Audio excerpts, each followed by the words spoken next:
To the untrained eye, you look like everyone else.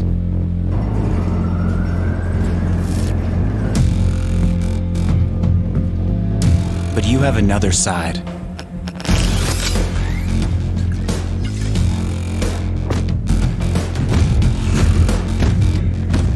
Embrace it with a machine that's worthy of you.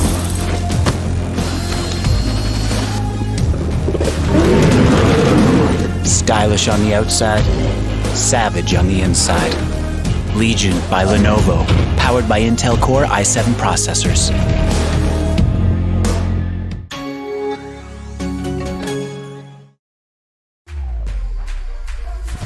Think she can't get a last-second clutch? Watch this. Think he can't carry his team while streaming in high resolution? All the while recording a once-in-a-lifetime win? Watch this. Think leveling up only happens in-game? Watch this. On Intel Core i7, they'll rise to every challenge. Now it's your turn. Game, record, stream without compromise on Intel Core i7. To the untrained eye, you look like everyone else.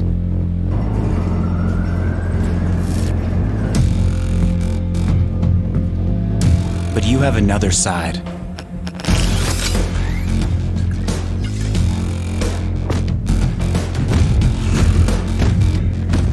Embrace it with a machine that's worthy of you.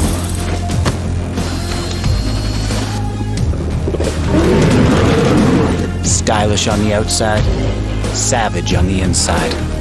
Legion by Lenovo, powered by Intel Core i7 processors.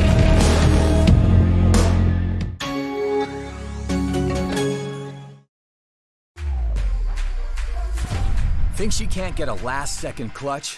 Watch this. Think he can't carry his team while streaming in high resolution?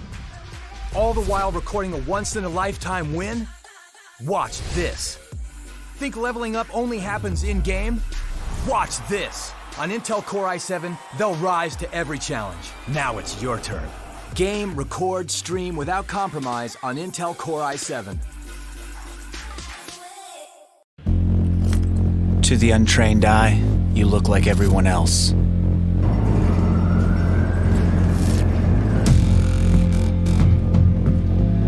But you have another side.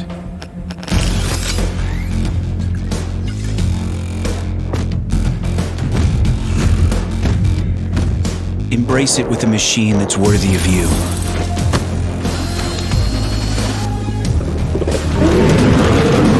Stylish on the outside, savage on the inside.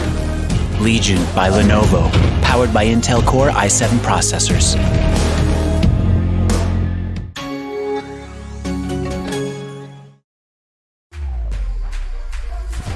Think she can't get a last-second clutch?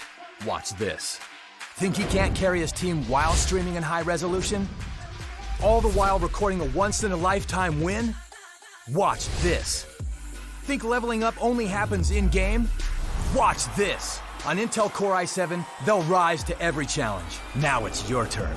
Game, record, stream without compromise on Intel Core i7. To the untrained eye, you look like everyone else.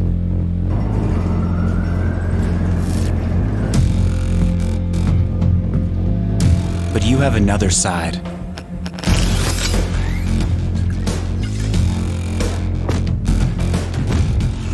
To the untrained eye, you look like everyone else.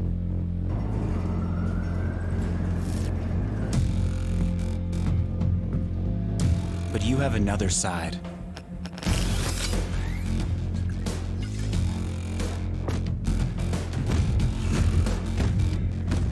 Embrace it with a machine that's worthy of you.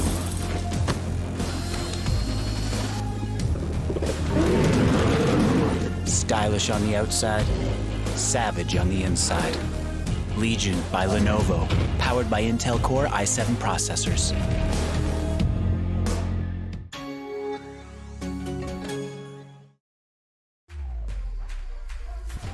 Think she can't get a last-second clutch? Watch this. Think he can't carry his team while streaming in high resolution? All the while recording a once-in-a-lifetime win? Watch this. Think leveling up only happens in-game? Watch this! On Intel Core i7, they'll rise to every challenge. Now it's your turn. Game, record, stream without compromise on Intel Core i7. To the untrained eye, you look like everyone else.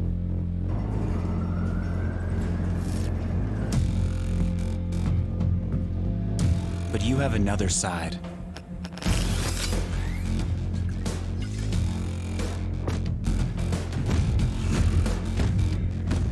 Embrace it with a machine that's worthy of you.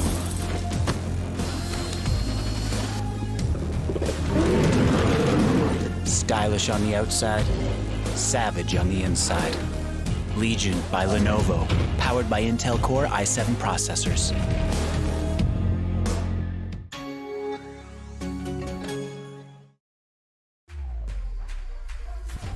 Think she can't get a last-second clutch? Watch this. Think he can't carry his team while streaming in high resolution? All the while recording a once-in-a-lifetime win? Watch this. Think leveling up only happens in-game? Watch this. On Intel Core i7, they'll rise to every challenge. Now it's your turn. Game, record, stream without compromise on Intel Core i7. To the untrained eye, you look like everyone else.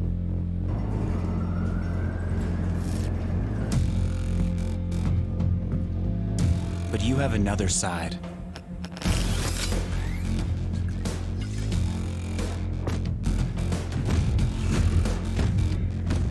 Embrace it with a machine that's worthy of you.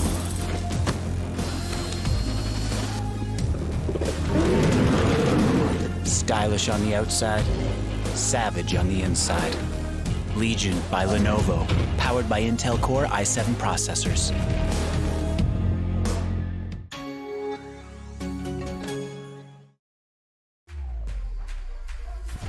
Think she can't get a last-second clutch? Watch this. Think he can't carry his team while streaming in high resolution? All the while recording a once-in-a-lifetime win? Watch this. Think leveling up only happens in-game? Watch this. On Intel Core i7, they'll rise to every challenge. Now it's your turn. Game, record, stream without compromise on Intel Core i7. To the untrained eye, you look like everyone else.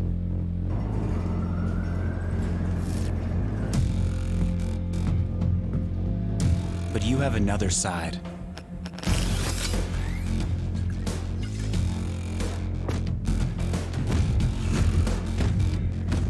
Embrace it with a machine that's worthy of you.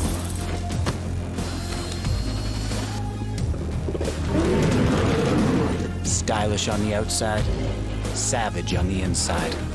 Legion by Lenovo, powered by Intel Core i7 processors.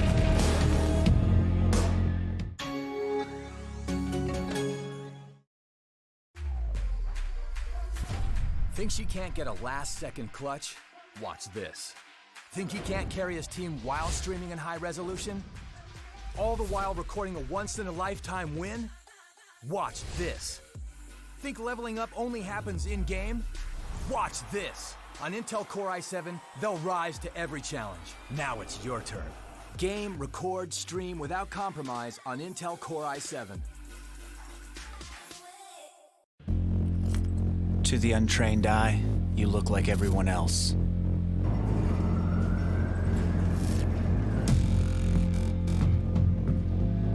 But you have another side.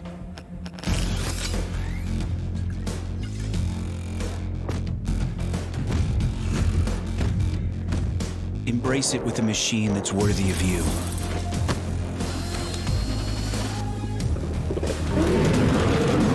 Stylish on the outside, savage on the inside.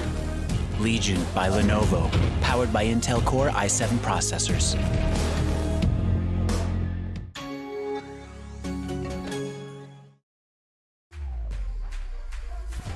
Think she can't get a last-second clutch? Watch this. Think he can't carry his team while streaming in high resolution? All the while recording a once-in-a-lifetime win? Watch this. Think leveling up only happens in-game? Watch this. On Intel Core i7, they'll rise to every challenge. Now it's your turn. Game, record, stream without compromise on Intel Core i7. Good evening, ladies and gentlemen, and welcome back to another day of the Legion of Champions Series 4 PUBG PC India Qualifier, brought to you by Lenovo and Intel. My name is Captain Arya, and I'm joined once again by Bathura for the fourth day of qualifiers. We've got an action-packed lobby with 10 highly skilled teams vying for the 2 slots up for grabs. So the LAN finale taking place in Bangalore, where 10 lakhs are up for grabs, and a grand final seat where the team will be representing India in Bangkok against the best in Southeast Asia. So let's take a look at the whole map and see where these teams are starting off. It seems like we've got a fairly spread out drop here, with a few teams going early towards Gatka. That is most interesting. It's not something you see often, but you know, an early Irango fight looks like something's gonna happen. Let's quickly switch over to Team 5. Communex is going up against the folks from Panda Gaming, and it seems like they've got the weapons. Panda Gaming has decided to abort their Gatka ambitions. Some of them went out without weapons, some of them just got the first vehicle, hightailed it out of there, but it seems like there is plenty to go around in Gatka. Just unfortunate for Panda Gaming. Fluxy still trying pot shots over at Chube and his teammate in the car, but he's not going to find anybody as the looting continues. Let's take a look at the whole map again, and Bathura, walk us through what we might see in terms of rotates. Yes, comparing on how everybody is dropped right now, I think it's going to be a close action where right in the phase 2 circle we're going to see some beautiful fights coming to us, and I think it was a wise choice coming out from Panda Gaming, because they didn't have the loot to actually go and take the fight, and it was really a wise decision to actually go from there to a different location so that they can actually loot up and come back for the revenge that they want to serve them. Yeah, and what's interesting here is if you look at the north of the circle, you've got element of surprise at Severny, which is basically just at the edge of the map. So they're going to be very looking forward, very excited for this rotate, because a lot of teams try to take that Yasnaya bridge and go north towards Severny in circles like this, and that's going to mean they are in prime position to possibly pick somebody out. We've seen teams apply both strategies, get early kills and play passive, play for placement points. Both approaches have their merits, of course. Depends on the play style, the aggression of all the players, and it's going to be interesting to see how a lot of these teams are going to fare, because this is, I think, one of the fuller lobbies we've had so far, where players have faced slightly lesser technical issues and come into the server. So everybody's here. We're going to see a lot of action coming in without having to wait for the later circle. So we're going to see a little more action throughout. Now, I think the first encounter we might be seeing is the folks on Team Oblivion moving towards Communex at Gatka, possibly, or just south of it. And then we've got one of the lobby favorites with Level 0 Esports moving north towards Team Panda. That is possibly going to be a point of contention. Then we've got folks at Yasnaya with Squad 13, that is Rogue Knights, very, very close to Tantrum X Esports, another one of the big names in the lobby. Let's quickly switch over to the folks at Level 0 Esports, because they are heading straight towards Panda, and that's going to be slightly problematic for them. Yes, as we're talking, I thought the first shot's being fired by Panda Gaming, as we see on the first shot's being fired, and yes, Deathrill has actually managed to actually go the other side, and he's safe as of now. But look at how Level 0 Esports have departed from each other. They're not very integrated as a team right now, but also taking into comparison these guys' skill levels, they can actually fend off as many number of players coming towards them at once, just like how we saw Groot Boy doing it for his team yesterday. Yes, and it's a pretty decent loot for everyone right now, as we see. I think Team- everyone is fairly fortunate to Yes. have not been forced into an early fight, and we're gonna see well-equipped teams going up against each other. So it will be more of a battle of skill rather than unprepared teams getting ambushed or caught off guard by some of the luckier teams that dropped on a lot of loot. Yes, look at the rotations coming in though. Yeah, we've got, if we turn over the map, we've got a lot of teams moving towards the north side of the map, north of the bridge, and we've got just as much action here. And that means, I think what Level 0 is going to do is possibly position themselves on the mountain and try and get pickoffs. Let's quickly turn our attention to Hospital, where we've got the folks at Panda Gaming. They are very close to Level 0 Esports on one side, and the folks at Element of Surprise on the other. They might actually get sandwiched for what could be a very, very disappointing start to their qualifier for the Legion of Champions. And yes, look at the first shots being fired by Fluffy actually. Let's quickly switch over to Fluffy. Yes, he did take a few shots against Team Panda Gaming, if I'm not wrong. Sorry, it was Team Level I think it's Zero Level Esports. 0 Esports. Yeah, he does manage to give away the position, and yes, damaging a pretty decent amount towards the health bar.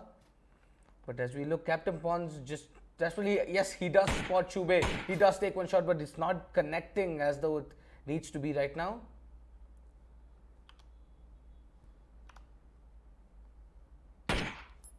Yep, shots coming out. They know where at least one person is, and because they haven't got too many shots from that particular direction, he's gonna try and do as much damage, possibly get the pick off, because it's these early random pickoffs. Cube being forced to drive away. Captain Pom sees that as an opportunity to get out and maybe try his luck, but he doesn't want to get too adventurous and get onto the road, because that would leave him exposed to the rest of the team, whom he actually hasn't spotted. I think they're on the hospital hill right now, but shots coming in. Beautiful stuff. Great angle. They waited for their time.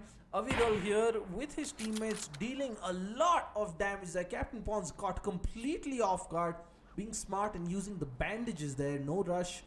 He's not in combat. He's not being pushed by the blue zone. One more beautiful shot coming in from Aviral, who's been having a hell of a day right at the starting. But yes, Demonic, if he scopes perfectly into the gap of that window, I think you can see pixels of the head coming in from Captain Pons, if I'm not wrong. But little do they realize, even Mitch, Wow, and this team Element of Surprise is very close to all of this. But Aviral not stopping with his shots towards Level 0 Esports. But yes, he does manage to successfully puncture the tire. And I really like how Level 0 Esports is playing right now. They're not showing themselves. They know they have this chance of getting third party by a different team. I really like how this is happening. And as we see, the kill field Defender Beast actually manages to take down no one with a beautiful shot with the M24. Yep, a bit unfortunate that it seems like no one disconnected. I was actually wondering whether he went for the airdrop or not, but unfortunate for him. Now we've got an interesting situation developing here. We've got the folks over at Team Dragonfire right in front of the compound of Level 0 Esports. Level 0 is going to spot them out. And Dacia is going to be in trouble. Takes a lot of damage here. And Firestorm is going to get out. And that's a triple kill coming in from Guardian. Huge play. Beautiful stuff on a platter as Level 0 Esports announced their arrival in style. Oh my god, what was that coming in right out from Guardian?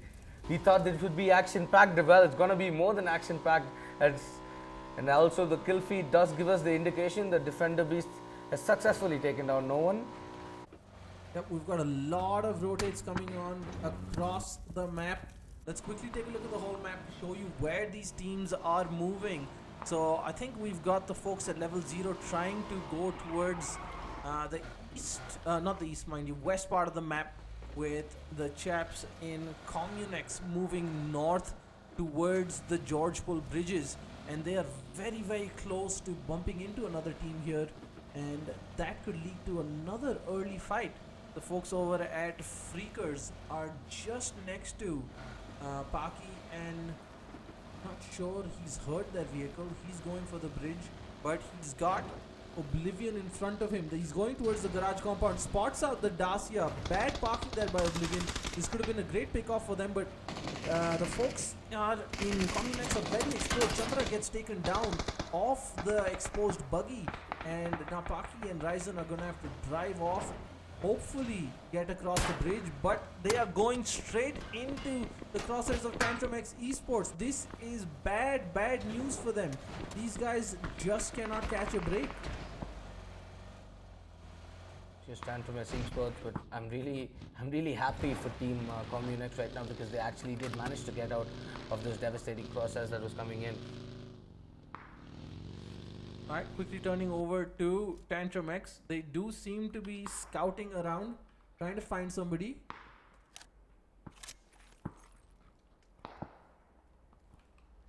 But look at the other side of the map. Yeah, we've got Over down another at- potential hotbed of action here, with element of surprise with Panda Gaming here. Nades and shots coming across, not connecting. Krish Meow finds avoids the grenade as time is going to find Chube. He's going to be looking to push and take advantage of this situation. And yes, but look at Aviril. He's actually trying to go and revive, but they're not letting him. There's a lot of nades being thrown out, but RJ does spot anyone. Does spot someone. He does take a fire. And Krishna is holding such an angle here where he's not extending his peak towards everyone. But that nade could deal enough damage, but no, it actually goes down. If that nade was timed properly, that would have gone a knock. Absolutely, you know, it is these Hail Mary nades that actually do make the difference. That is how Chube got knocked down in the first place, and now we see the rest of Panda trying to get into a position to revive their teammate. They just cannot move up. Aviral has somehow managed to go up close. Now he's going to try and find the angle on Krish. He knows where time is as well. But Mitch, wow, he is far in the distance. He's decided not to come in yet. I think finally the rotate is coming in from Mitch. Wow, he knows his team needs the backup. RJ has made it to Chube in the meantime. So that is going to be the revive coming off. And yes, I don't really know why they've let the revive slip off. They did have perfect angles covering each and every nuke and corner. But yes, Krish Meow does spot RJ5. He does take a beautiful spray. Not so beautiful as none of the bullets connect to him. He switches out to the car 98. Can he take this headshot? Can he rip his head off? No, but it's the other time. It's the bait coming in from Time. As Time does manage to take him off, and RJ5 is left in such an open position. Not a good place coming in for the revive from Chube, right in the doorway. It seems Aviral, he's trying to get the angle. Confused whom to shoot. Almost had the headshot. Seemed like it, but off by a pixel it seems. Oh, Meow actually jumped out. And I think Aviral should have spotted out. Krish Meow going up against Aviral. Aviral takes no damage there. And he's gonna accidentally get in the car. Pushes Krish Meow. Is he gonna be able to pre-fire? No! Aviral gets taken down as once again Panda Gaming is on the back foot now. And yes, now that leaves only Demonic YT along. Oh, no, my bad, sorry. Aviral's the only one left. But Time pushing and getting down Chube. He gets paid what he deserves as RJ5. He does manage to take him down. He does manage to take him down. But Krish Meow comes in with the perfect reply, taking in the trade. Here, Demonic, he's got the angle here. He's going to take out Mitch, but no! The jump, the hop, skip, and jump at the last minute means they're going to survive, and that is the end of Panda Gaming. And yes, that does leave element of surprise for now being the kill leaders of today's first lobby, leaving them to 4 kills, followed by Level 0 Esports being on 3 kills. And that's the only kills we've seen so far. That's the only action we've seen so far. And yes, but look at this. Everybody's rotated around to Gogopol. Everybody's in the territorial area of Georgiopol. Yep. I think apart from elements of surprise, everybody has gone north. And yes, the circle coming in. This element of surprise, I've had enough surprise coming in. But look at where Team Rogue Knights are. Team Rogue Knights are in very close quarters right now against Team Freakers, if I'm not wrong. Yeah, it's. I think the teams that are slightly late to this party are going to find it very difficult to get a compound at this point. You see the jeeps of parked over there, and this is disaster coming in for Freakers. Guddu Bhaiya completely wrecks the car, and that is not where they wanted to be at this point. Lost them a lot of time and momentum. Everybody probably knows where they are. The ARM players are coming in. Guddu Bhaiya just about surviving with a few points of HP. The car about to blow up. They are hightailing it out of there. Guddu, he's gonna find the corner here and try and heal up. Wait, does he not have health? He does. And just quickly switching over to team level 0 esports. I think they're right in contact with Element of Surprise, who've just had a beautiful run back there against the squad versus squad fight without any third parties coming in.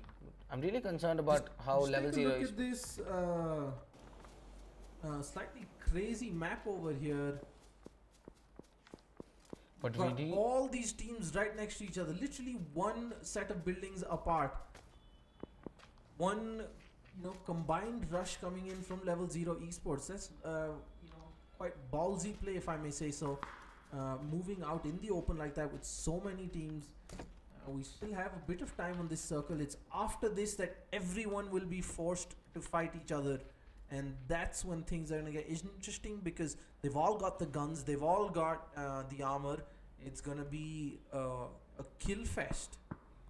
But look at that, AK God actually does manage to get the kill onto a member of Team Communex, and this can actually prove to be very wrong. He just get knocked out himself by Ryzen, but yes, he is getting revived.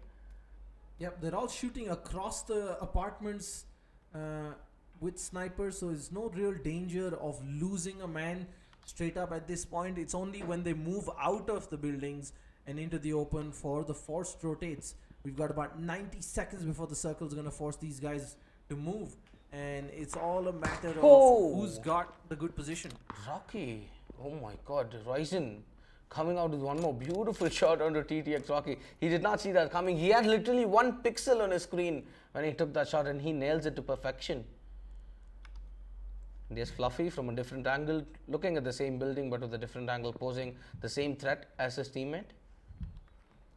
And this can actually turn out to go very, very awkward for all the teams that are in. Look at that, Team Tantrum Esports, Team Communex, Team Level Esports, Level 0 Esports, and Team AWM sharing the same compound or the same communitical area of Georgopol. But little do we expect. Look at the maps. But look at that. Level 0 Esports actually managed to start firing against Element of Surprise.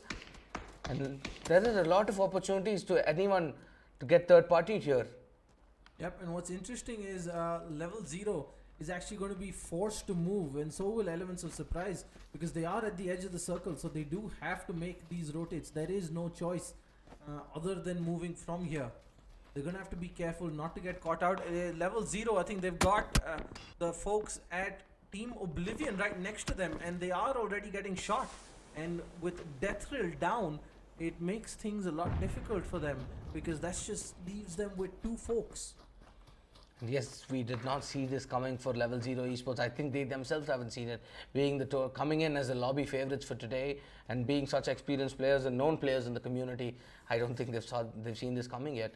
And look at that circle again. All of these guys are going to have to go south towards Tantrum X and Communex, the only 2 teams with comfortable positions. Team OM, yes, a tiny bit of movement within the house. They should be able to survive as well. Alright, quickly turning over to OM Viper XL. Is he going to be able to spot anybody? They're not looking from the rooftops, unfortunately, which means they're going to miss these rotates. But the car coming in from Defender Beach, he's going to park at the worst possible area. And that is going to be an explosion kill, I think, by Viper XL. Beautiful stuff. Good awareness, the position helping them as well, and a bad move using a vehicle at this point by Team of Livy. Yes, he did not see this coming, but Captain Pawns on the other side does manage to take down Guardian. But look at this Guardian. Level 0 Esports actually managing to come down with 2 kills, but the others just on the round.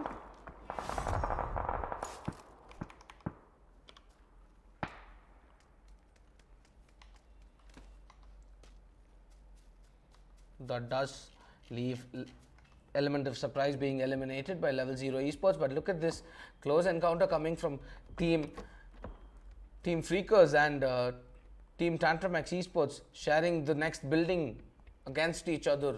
Yep, Tantramax here. They're going to be hoping to maybe get a pick or two off the window straight up.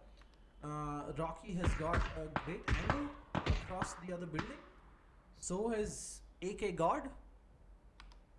I think they have heard the doors open and close, so they know that there is somebody on the other side of that compound. Look at this, good by right on the TTX. He does spot the pixels. He takes a beautiful spray and does manage to take TTX Rocky Whitey down. Do keep in mind that's his second knock if I'm not wrong, and that nade is coming out of the grills. Not the perfect nade to be thrown. Switching over to Tiger, he is being scoped in by the whole of squad Rogue Knights. He is on his own down here. He's got the folks at Level 0 Esports behind him. I think he's going to spot off Afnan. But it's not going to be enough. Doesn't manage to do any sort of damage at this point. Burn baby burn. He's going to try and strike Qualifier, but unfortunately he's going to walk straight into Captain Pons. The trade with Guardian there. So now can Tiger find the time? No, Butthead from behind shooting Tiger very low on speed, and Captain Pons is going to come in for the finish, and that is two very valuable kills coming in for Level 0 Esports. Given they are down 3-0, Captain Pons caught out in the open, gets finished by unknown player. Beautiful quick scope tap there with the AK for the kill. Do they realize they're in very close quarters? And yes, we have still 5 teams alive and 17 people. But look at this, Afnan doesn't expect him to get tagged by Team AWM, but they're in very close quarters. This can actually prove out to be very devastating for Team Rogue From the end comes in, an unknown player escapes with 1 HP. Rogue Prince, he really needs to get into position, get in the circle, maybe even provide cover fire for his teammates as they retreat. Unknown player just about making it alive by the skin of his teeth. And yes, that leaves only 2 people alive right now and 1 being down for the revive. Johnny Meister, can he actually hold this off? Yes, he can actually quite comfortably hold this off, as we can see Team Rogue Knights rotating to the farther end of the circle.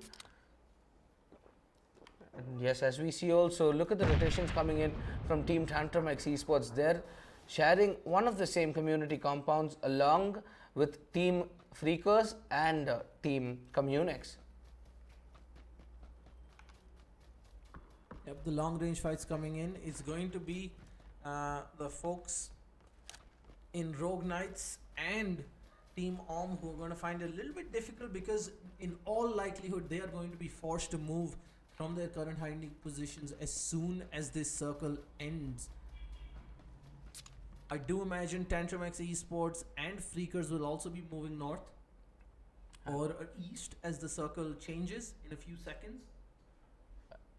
But look at this, Skinzo's having a lot to cover right now with the 8x scope that he's on. That is a powerful scope, but for such a close range, it might as well go. It might as well work. He can actually cover all those pixelated angles with the powerful scope. But yes, they do hear shots coming in, and I think he does spot the gun barrel of Ryzen though.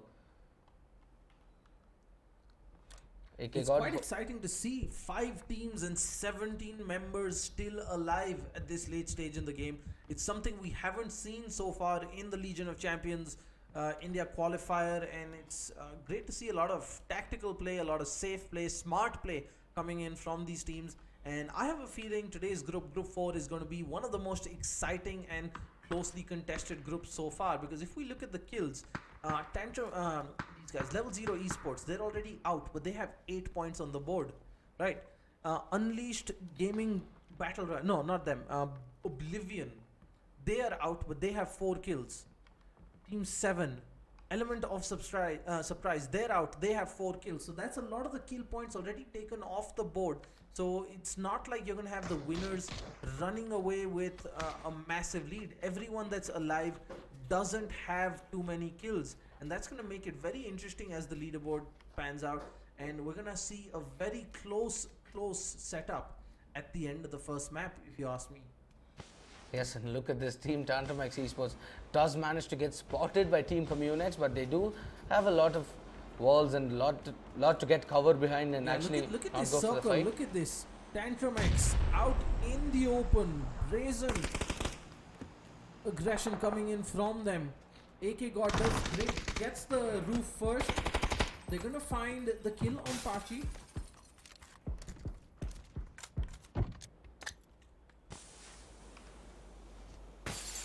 They lost just fire outside. He's just down. Nades coming in, took a bit of damage from that, I think. Getting pushed by the folks over at Freakers, who have the cover of the wall. They're still in the circle, just barely. Actually, no, they're going to have to move till the edge of the wall, so they cannot stay where they are right now. And Tantrum X finds themselves in a very awkward position, being pushed by 3 different teams.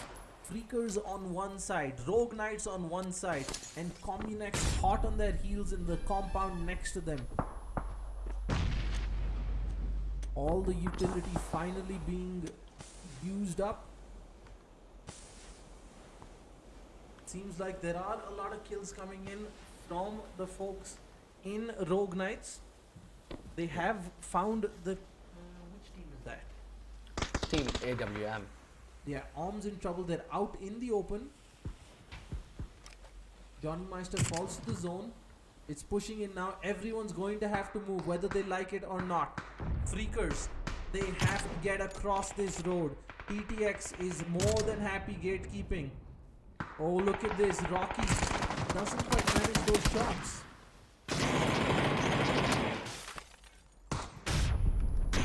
Beryl spray coming down from AK God. He knows approximately where these guys are.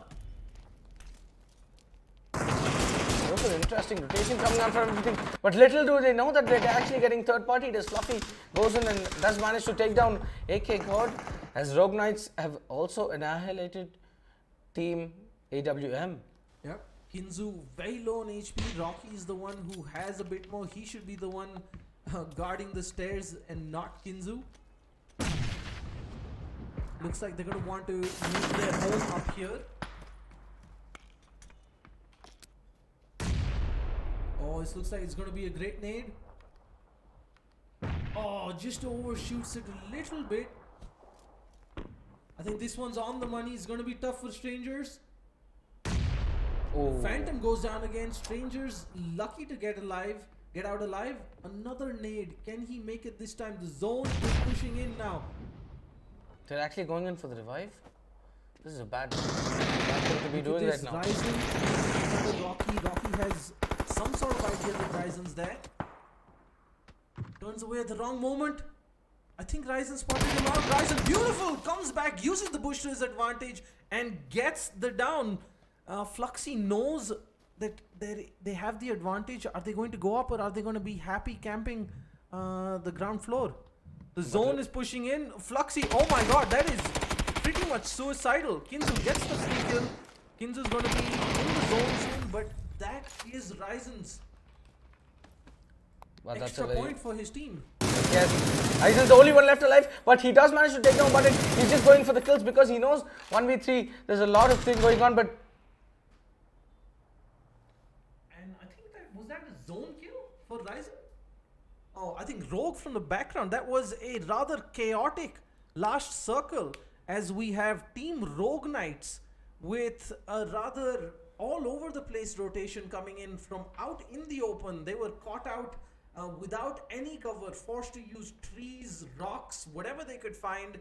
But unfortunately for them, it worked out as all the other teams bumped into each other, moving out of their compounds, making for easy pickoffs for unknown player, Butthead, Rogue Prince and Afnan, as Rogue Knights are going to take map 1 of day 4 of Legion of Champions Series 4 PUBG PC in India qualifier, brought to you by Lenovo and Intel. We're going to take a short break and be back with map 2 for these guys. To the untrained eye, you look like everyone else.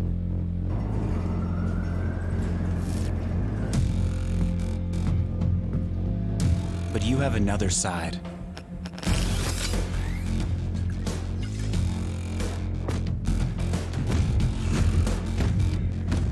Embrace it with a machine that's worthy of you.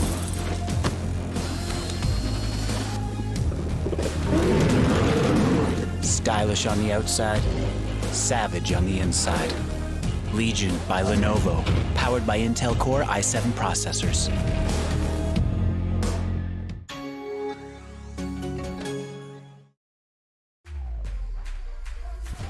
Think she can't get a last-second clutch? Watch this. Think he can't carry his team while streaming in high resolution? All the while recording a once-in-a-lifetime win? Watch this. Think leveling up only happens in-game? Watch this. On Intel Core i7, they'll rise to every challenge. Now it's your turn. Game, record, stream without compromise on Intel Core i7. To the untrained eye, you look like everyone else.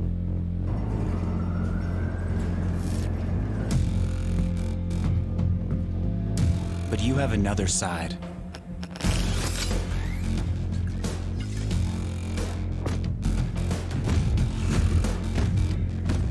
Embrace it with a machine that's worthy of you.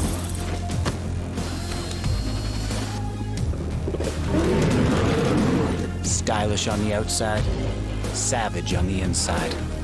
Legion by Lenovo, powered by Intel Core i7 processors.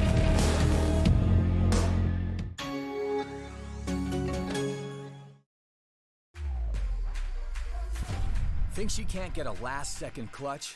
Watch this. Think he can't carry his team while streaming in high resolution?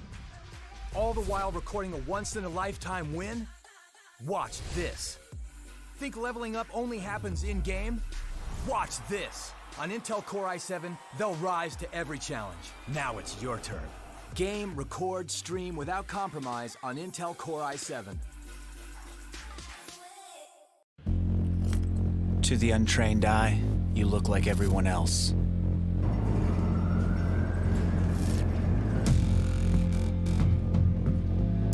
But you have another side.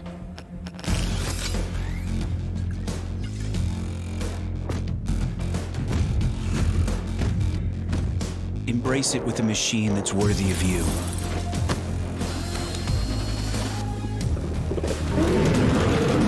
Stylish on the outside, savage on the inside. Legion by Lenovo, powered by Intel Core i7 processors.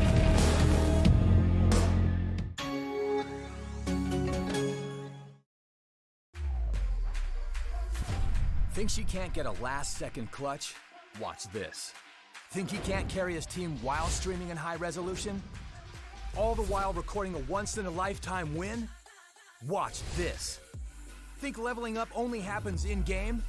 Watch this. On Intel Core i7, they'll rise to every challenge. Now it's your turn. Game, record, stream without compromise on Intel Core i7. To the untrained eye, you look like everyone else.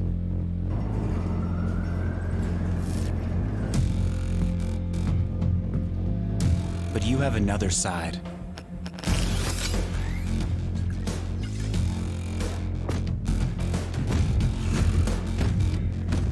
Embrace it with a machine that's worthy of you.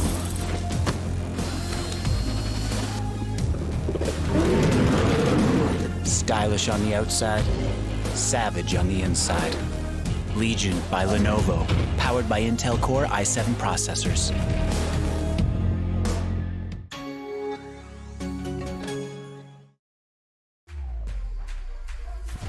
Think she can't get a last-second clutch? Watch this. Think he can't carry his team while streaming in high resolution? All the while recording a once-in-a-lifetime win? Watch this. Think leveling up only happens in-game? Watch this. On Intel Core i7, they'll rise to every challenge. Now it's your turn. Game, record, stream without compromise on Intel Core i7.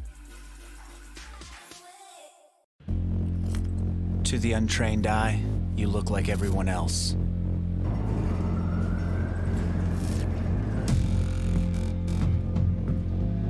But you have another side.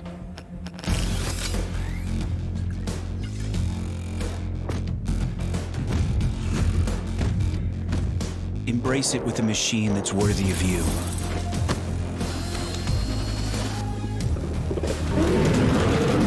Stylish on the outside, savage on the inside. Legion by Lenovo, powered by Intel Core i7 processors.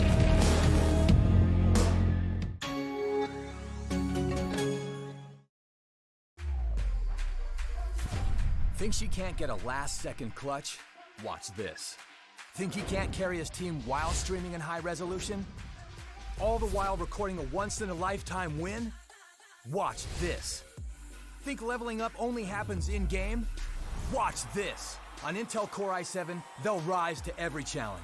Now it's your turn. Game, record, stream without compromise on Intel Core i7. To the untrained eye, you look like everyone else.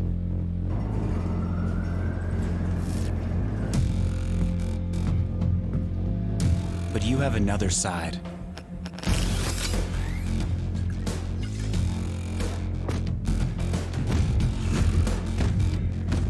Embrace it with a machine that's worthy of you.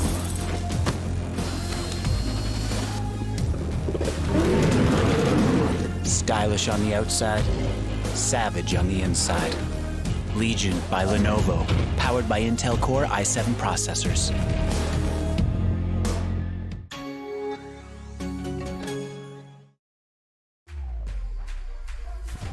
Think she can't get a last-second clutch? Watch this. Think he can't carry his team while streaming in high resolution? All the while recording a once-in-a-lifetime win? Watch this. Think leveling up only happens in-game? Watch this. On Intel Core i7, they'll rise to every challenge. Now it's your turn. Game, record, stream without compromise on Intel Core i7. To the untrained eye, you look like everyone else.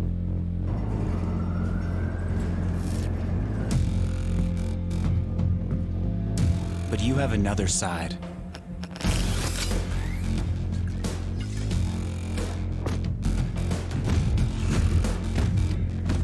Embrace it with a machine that's worthy of you.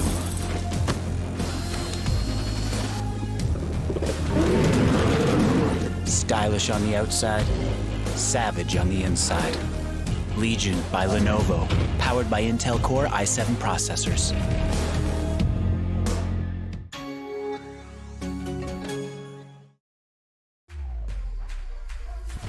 Think she can't get a last-second clutch?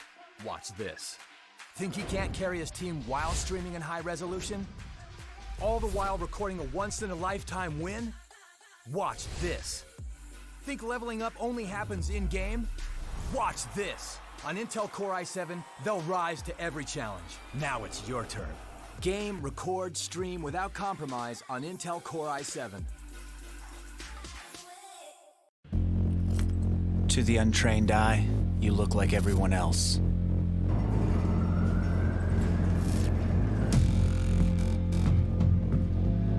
But you have another side.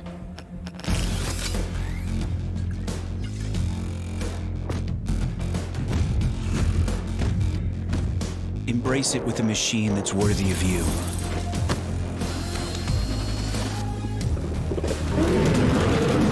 Stylish on the outside, savage on the inside. Legion by Lenovo, powered by Intel Core i7 processors.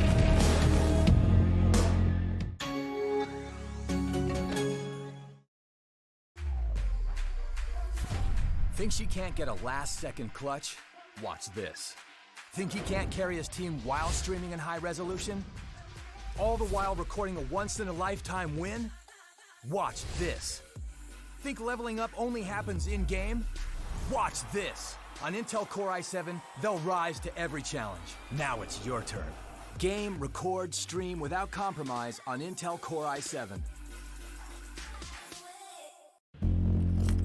To the untrained eye, you look like everyone else.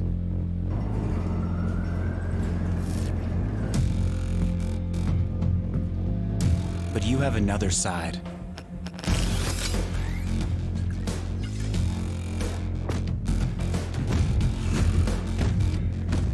Embrace it with a machine that's worthy of you.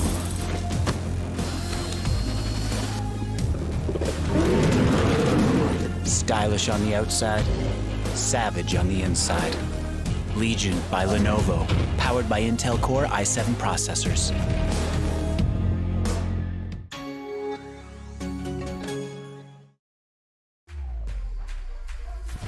Think she can't get a last-second clutch? Watch this. Think he can't carry his team while streaming in high resolution? All the while recording a once-in-a-lifetime win? Watch this. Think leveling up only happens in-game? Watch this. On Intel Core i7, they'll rise to every challenge. Now it's your turn. Game, record, stream without compromise on Intel Core i7. To the untrained eye, you look like everyone else.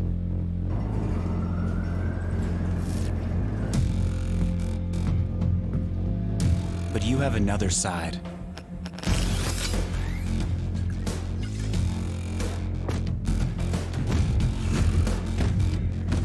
Embrace it with a machine that's worthy of you.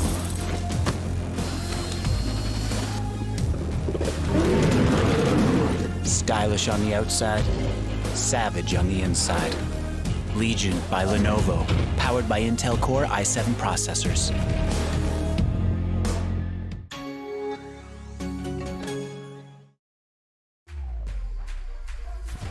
Think she can't get a last-second clutch?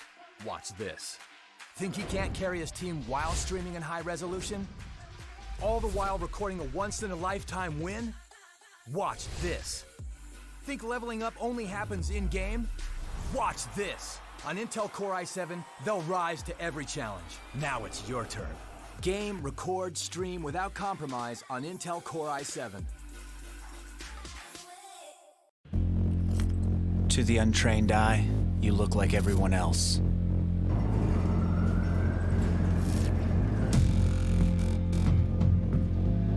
But you have another side.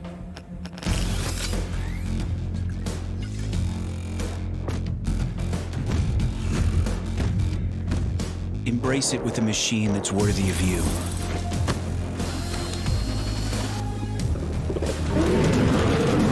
Stylish on the outside, savage on the inside. Legion by Lenovo, powered by Intel Core i7 processors.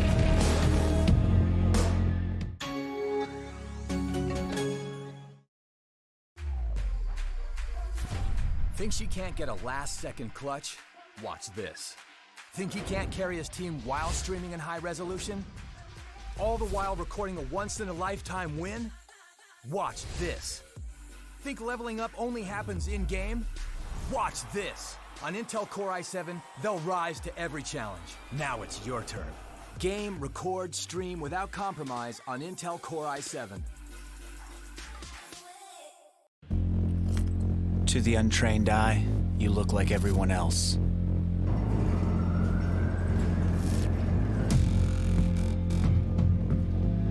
But you have another side.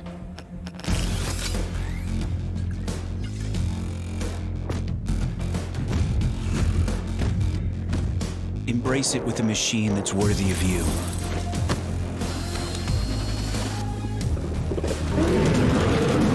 Stylish on the outside, savage on the inside. Legion by Lenovo, powered by Intel Core i7 processors.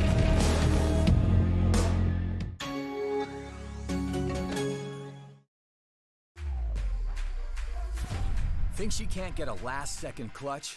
Watch this. Think he can't carry his team while streaming in high resolution? All the while recording a once-in-a-lifetime win? Watch this. Think leveling up only happens in-game? Watch this. On Intel Core i7, they'll rise to every challenge. Now it's your turn. Game, record, stream without compromise on Intel Core i7. To the untrained eye, you look like everyone else.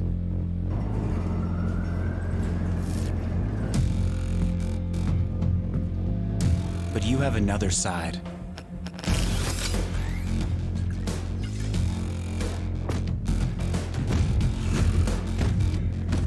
Embrace it with a machine that's worthy of you.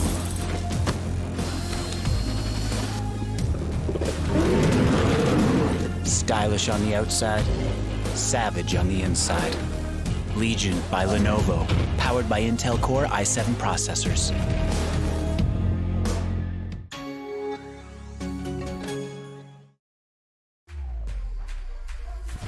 Think she can't get a last-second clutch?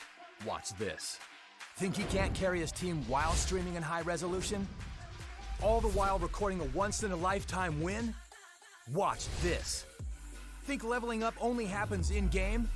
Watch this. On Intel Core i7, they'll rise to every challenge. Now it's your turn.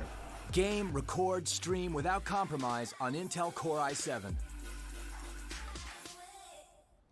Welcome back, folks, for the second map in the Legion of Champions Series 4 PUBG PC India Qualifier Day 4. We had an insanely close battle towards the end of the first map, and as a result, we've got a lot of teams competing for the 2 slots for the LAN finale. Let's take a quick look at the scoreboard to see how things stand after the first map. In the lead, we have Rogue Knights with 15 points. Hot on their heels, Communex with 11 points in second place, and just 1 point below them, Level 0 Esports. Most of their points came from kills and not positions. Just shows you how competitive this group is going to be. Then we've got Tantrum X Esports at 9 points in fourth place. Oblivion and Elements of Surprise and Team Om also all tied at 5 points, with Freakers at 4. So it is anybody's game going into this second Erangel map before we have 2 more mirror maps. And quite frankly, if you ask me, I cannot call it. This is too close, and it is going to go down to the wire with the 4th map in Miramar towards the end of today. What do you think, Bathura? Yes, I think the same as well, and I also really like how the teams don't have like a drastic difference between them, unlike how we saw in the previous days where there's only 2 or 3 teams dominating, and they were right off the bat from the first map.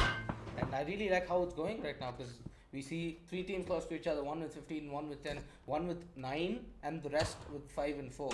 So this map is what everybody's looking for. This map is what everybody needs to be on right now.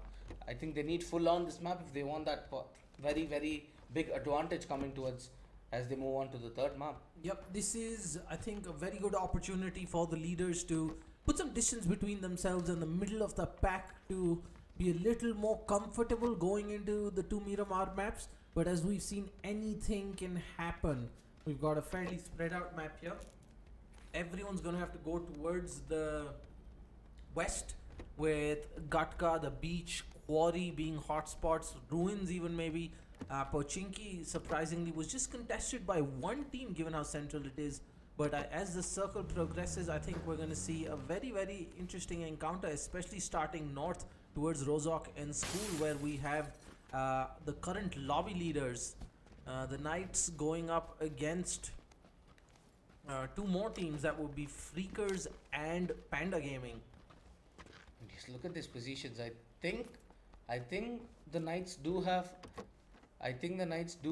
a small notion coming onto this. Yep, and we had a bit of a skirmish here with the folks at Level 0 Esports just driving past some bridge campers and got out alive in the nick of time. Wheezy there using the Jeep as bait, or quite possibly losing it. I'm not sure at this point which of the 2 it is. These are highly skilled teams, but we've seen stranger things happen. And yes, also Captain Pons. Yes, that Jeep might, if it was a bait, it was the 100 IQ player. It's just the difference between the peanut and the watermelon play coming up. I think both of them were just like, okay, you take the Jeep and go, you take the Jeep and go, and both of them got out at the same time, leading to whatever that situation was. Alright, we've got Rocky from Tantrum X Esports. Let's quickly switch over to them. He is in a very tricky situation because he's got players on all sides. Just south of him is Level 0 Esports. On the right, he's got Team Om, if I'm not mistaken. On the left and above him, that is west and north, he's got Team Oblivion. And as we've seen, almost everybody in the lobby has some points. So everyone's gotten in on the action. Let's quickly switch over to the folks at Level 0 Esports. They're going to be looking at a potential down of competitors, Team Om, they seem to have gotten away unscathed. They had a couple of clips of AKs going off on them, but unfortunately Level 0 not able to convert any of that into any meaningful points. Yes, that was a close encounter coming in, but it was pretty wide. It was just as I told, it was a wise decision coming out from AWM, going on, not taking that fight. But look at this. Yep, over north of the map, as I mentioned, the Knights, they are between two sets of teams, Panda Gaming and Freakers. They're getting shot at from all sides. Doesn't look like it was ever going to be a pit stop for them in that area.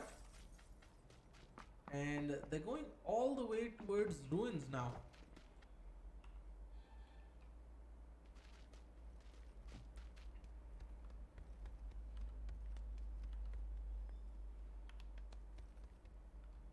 Also looking at all the positions that are coming up, school is still being under the possession of Team Freakers, them not being contested, them not being juked, them not being doing anything. They still have the whole possession of school, but do they realize that Team Panda Gaming is in very close quarters with them at Rozak? I think nobody needs to move much at this point, given they are all in the zone. The real fight is actually going to be here as the folks at Communex move towards the compound currently occupied by Level 0 Esports. Now, we saw these guys get in a bunch of kills in the first map, unlucky to get caught out and not really finish high up with a win or a runner-up set of points. But this time they're going to be looking at correcting that. It is off to a uncharacteristically slow start. This is a bit of a lull given how much action we've seen with this group of players in this qualifier for the first map. There was barely any time where something wasn't happening, and now it seems like Communex is just taking their time. They realize they're in the circle, they don't want to push that compound. It is potentially risky, and suddenly everyone is moving south. We got the folks of Gold. Beautiful kill coming there from Afnan. He's going to find a rival and Demonic. It is just Cube and RJ left at this point, and unfortunately for the folks over at Panda Gaming, it's a terrible start with another car kill for this group. We've seen a few of those already, and it looks like that number is going to get higher as this qualifier continues. But yes, we do see Afnan coming up with two beautiful kills with the car blasting up, and that's not the very first we've seen right now. But look at all the other teams coming in. Look at team number 2 being Tantamas Esports being very close against Team Oblivion in very close quarters. This can turn out to be any man's game right now. Yep, it's a tricky situation. They are stuck in that compound. They've got nowhere to go. And we've got Burn Baby Burn doing a drive-by to just get as much information as he can. Maybe bait out a few shots, run out their ammo, and get more information for his team. Because it does look like they are positioning themselves around the compound to ensure they are prepared for when either of the teams have to move. Or they're actually driving off into the sunset. Probably going up the hill to either pick up or just meet up with the rest of the team. They know this is the stage of the game where if you are outnumbered, you are outflanked, it could turn into a bad situation and basically ruin your qualifier, and they don't want that. Team Oblivion is making the smart move, not doing anything rash at this point. Not the best position to just leave your car. The 3x mini spots somebody. AK God with the pick off on Tiger. Beautiful shot there from the man in Tantrum X Esports. I don't think he sees anybody else. Lots of shots coming in from all of the members. Dragon, he's got the 4x. Is he going to be able to spot somebody out? But that was a pretty nasty knock coming out by AK God onto him. But Rocky does manage to get on tagged by Dragon with some beautiful shots coming in with the SLR. And I think Team Oblivion is actually gonna just go away from the position right now. Considering also how they've also taken the information and the advantage. Yeah, Oblivion realizing, okay, we tried that high ground play. It didn't quite work out. Let's try something else now. But yes, Team AWM actually managing to spot out Team Panda Gaming, if I'm not mistaken. Here, Communex, they're gonna see the folks over at Freakers. Freakers driving in all in one vehicle at this point. And the vehicle's already on flames.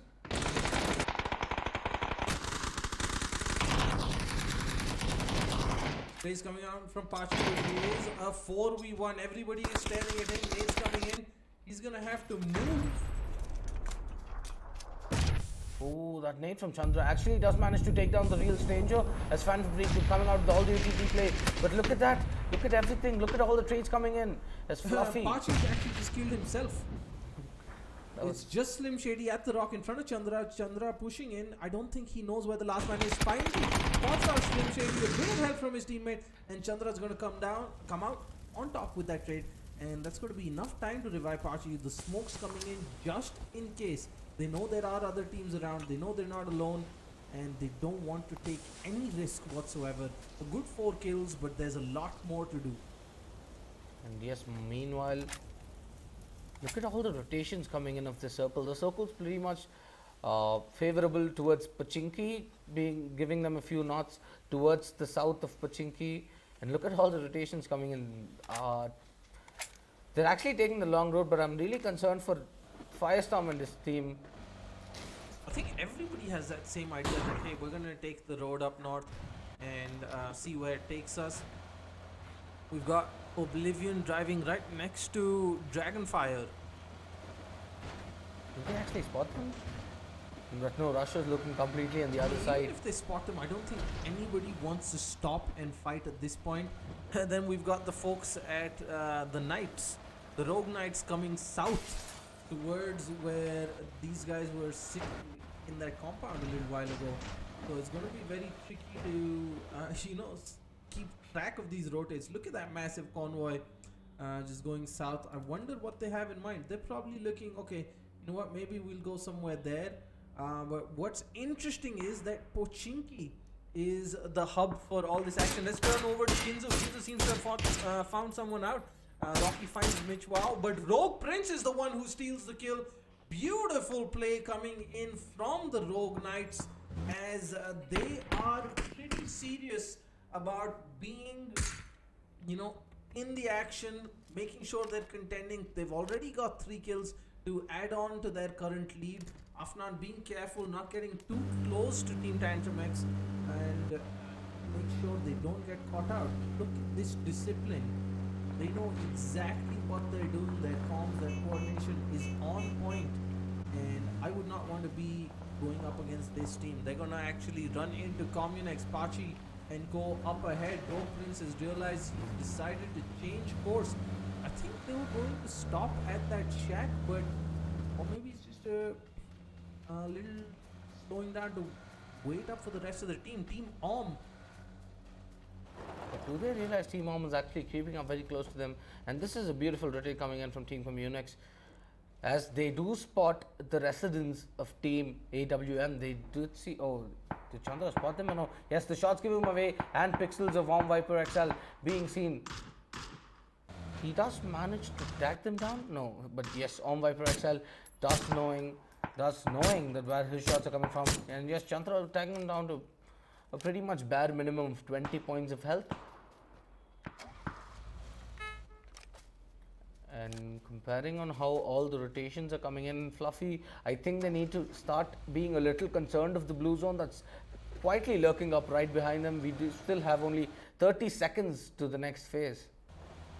Yep, we've got a very interesting zone here with most of Pochinki all of Pochinki in the zone, but I don't think that's going to be the case with this next circle. We've got the Rogue Knights taking up the position in the mountains. Luckily for them, it is fully uncontested. And then we've got the rotates coming in south with 3 teams that are going to bump into each other. We're going to start off the action with Team Om. and it seems like they're just going to be playing Destruction Derby and run into each other at this point. But yes, this doesn't look like PUBG for an instant, as everybody is going Mad Max Fury Road, as everybody is just running around in cars and shooting each other. But yes, everybody, pretty much everybody who were involved in that encounter has actually made it out unscathed. It's actually the first time we've seen so many vehicles in any lobby. And Tantrum X is gonna lose a man. AK God falls off his vehicle. Defender Beast is gonna be staring him down. Nade coming in towards the opening of that tunnel. But unfortunately, it's not gonna be able to do much.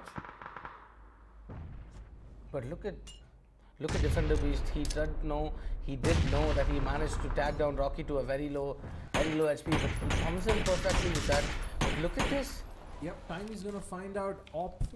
One man of off. Ravi Mama coming in to the compound. Fish Meow knows he baits out a few shots. Is he gonna be able to peek out? Oh, look at that beautiful car coming in.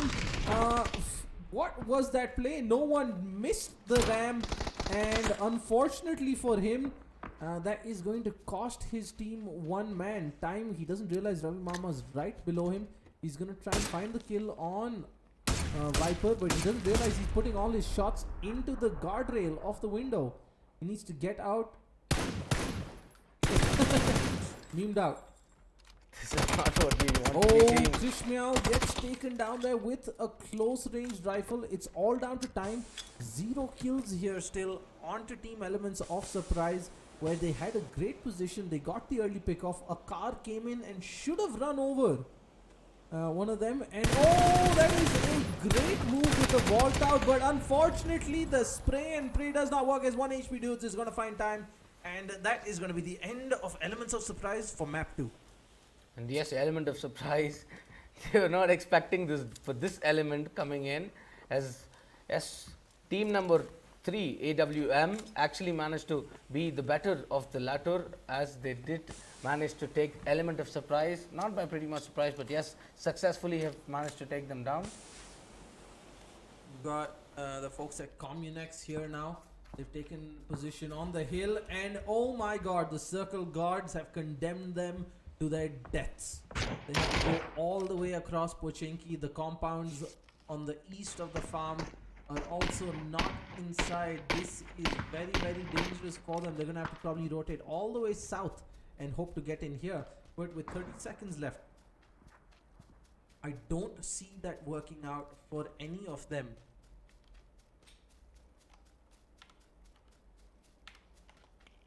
But look at this, team number 10, Dragonfire actually coming in from behind. I think they do have a lockdown against Team AWM, them being pretty much far, but I think they can actually hear them out, hear the shots being taken, them exchanging shots with Level 0 Esports, if I'm not mistaken. Yeah, Level 0 I think knows the folks at Panda Gaming are north of them. They're outside the zone. We've got the Rogue Knights coming in hot.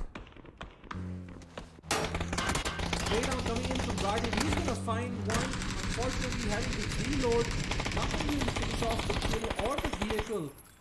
Rogue Prince and Afnan get out just in time before the vehicle was nearing blowing up. But there is Panda Gaming behind them as well. It could be very difficult, as RJ is going for the flank from one side, and this is not looking good. Let's quickly switch over to Tantrum X Esports. What's happening there?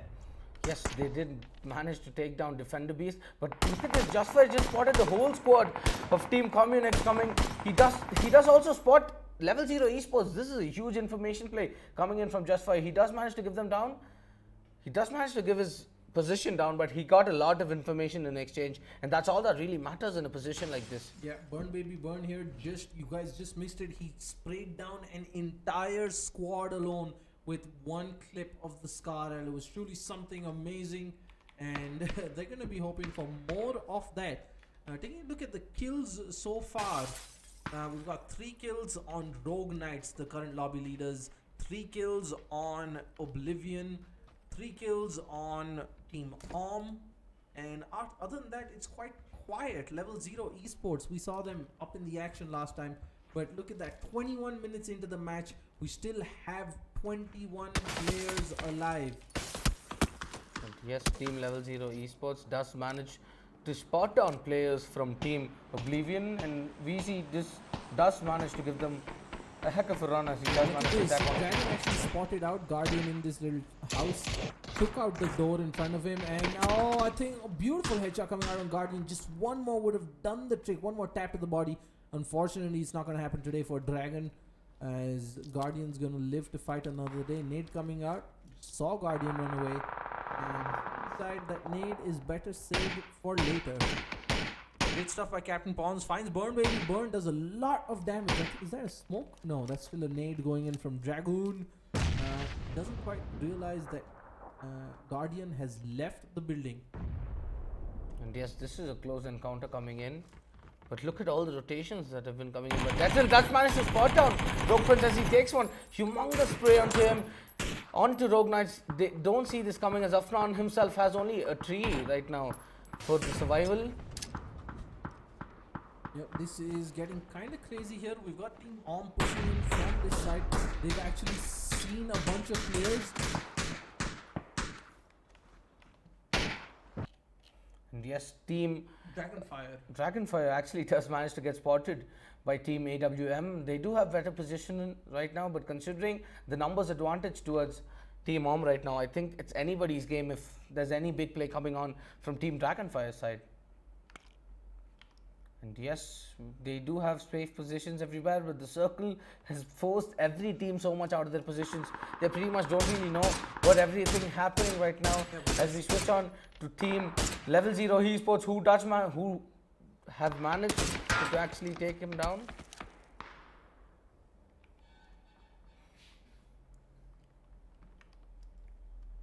Alright, let's quickly switch over to Rogue Prince, who is the last man standing for the current leaders.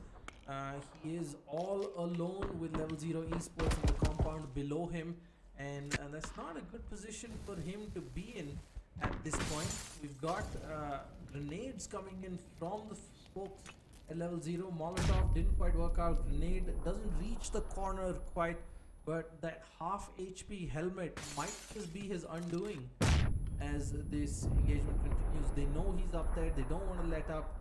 It is basically an artillery strike at this point upon Rogue Prince. That circle, folks, it is getting awfully small, awfully fast. Let's turn over to folks at On. They've got Dragonfire pinned down at the edge of the circle, and it's not looking good for the folks at Dragonfire. Look at Rusher, he spots out the dude, but oh my god, takes a huge nade, and that is going to be the end of Dragonfire. The nade takes out Liao, and 1 HP dude finds Rusher with the trade. Great stuff. This is what we need to be expecting right now out of this team, but that crazy encounter coming in with Rogue Prince. Rogue Prince has managed to be safe and secure in the building, but not changing an inch of his position as we last saw him. But look at this team, AWM actually managing to be the better of the encounter they just finished and actually moving in to a better position. But the circle making them force so much. Look at all the teams rotate. Got 16 players alive, with most of Pochinki still in the circle. 10 seconds for it to close in, folks. This is nuts. We have never seen such a close matchup, and this is exactly what we could have hoped for. Rogue Prince dies to the zone there. Unfortunate for him. I think he was fighting with Deathrill. Deathrill did a bit of damage, and then he just backed into the zone. Not what they were looking for. The Rogue Knights, lobby leaders, go out in 6th place without too many kills, with just 3 kills. So they're definitely going to be dethroned at the top by someone. We've got an intensely close matchup here, folks, in the Legion of Champions series for PUBG PC India qualifier day 4, as these teams are fighting for 2 slots in the grand finals in Bangalore, where the winning team will represent India in Thailand later this year. And I really like how the circle, how PUBG, the game has pushed them to every extent to where they need their skill to be outwhelming if they need to be coming out of this beautiful encounter. Because as we can see throughout Pochinki, everybody sharing one home or the other, while we actually only have Shobi towards the other side of the map. And Wheezy, does he actually spot members of Team Dragonfire, if I'm not mistaken? No. That's Team Tantrum. Yes, as we see Captain Pons scoping in with the SLR, the 3x. Not going to do a lot of difference right now because it's close quarters. 3x or the 8x, it doesn't matter if your shots are connecting, buddy. Yes, it's the same going on with Level 0 Esports. Nobody actually pushing in with anyone. I really like how the intensity has changed right now because nobody is actually pushing one or the other team right now. So now it's going to be Tantrum X Esports that really needs to move into the circle along with Panda Gaming's Chube, who seems to be the last man standing. Everybody else is fairly comfortable in their compounds. Tantrum X, the duo, the trio, mind you, Justfire, Kinzu and Rocky YT moving into a compound, clearing house by house. They don't want to get caught out by anybody at this point. Look at that.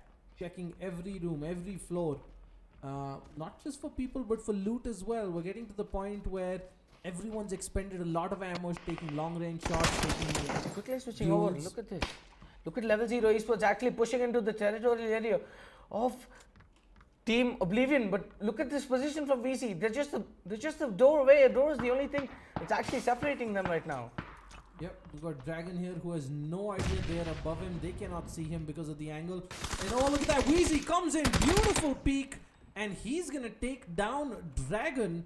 And that is going to be disaster for Team Oblivion. Thankfully, Burn Baby Burn is in a different compound. And that means that he's going to survive a little bit longer. But look at this hunting party coming in from Level 0 Esports. The aggression, the confidence with which they are going compound to compound. The three of them making sure we are willing to trade at least one man to get 1 or 2 kills. They know what it's going to take. They've got just the 2 kills. They know the kills are what's going to make them move up or down on the leaderboard. Finally meeting up with Deathrill. Now they are across the road from Team Om. But look at the next getting circle. caught out here, it could be very tricky. There is no next circle. It is going to start pushing in. This is it, folks. This is the final showdown. 2.5 minutes to see who is going to walk away the winner of the second map. It feels like a final, but this is just a second qualifying map. Tantrum X Esports trying to spot people out. Burn Baby Burn's going to find Chobe for an extra kill. And here Justfire pre-fires. He's going to find Om Viper as well. Going for the finish. Does a bit of damage. The rest of his squad doing not too well. Weezy's going to find Kinzu in the face. Going to take down Rocky in the process as well. It is down to Justfire and Kinzu from Team Tantrum X Esports. Smoke's coming out. He doesn't see anything, but he's fine with that as long as the enemy cannot see either. Switching over to Deathrill now. He does manage to get himself spotted by the members of Team AWM. There's only a wall separating them. This is so intense right now because there is no circle and we've never seen anyone. I think that's a beautiful nade coming in from Deathrill. He's gonna find a... Oh, I think the nade just did a bit of damage as Justfire in the distance comes in a flank and finds everyone. And then now it is down to 3 teams. Burn Baby Burn is still alive, believe it or not. Just misses Kinzu's head. But look at this. Captain Pons still getting knocked out, but does manage to get himself taken down by Justfire.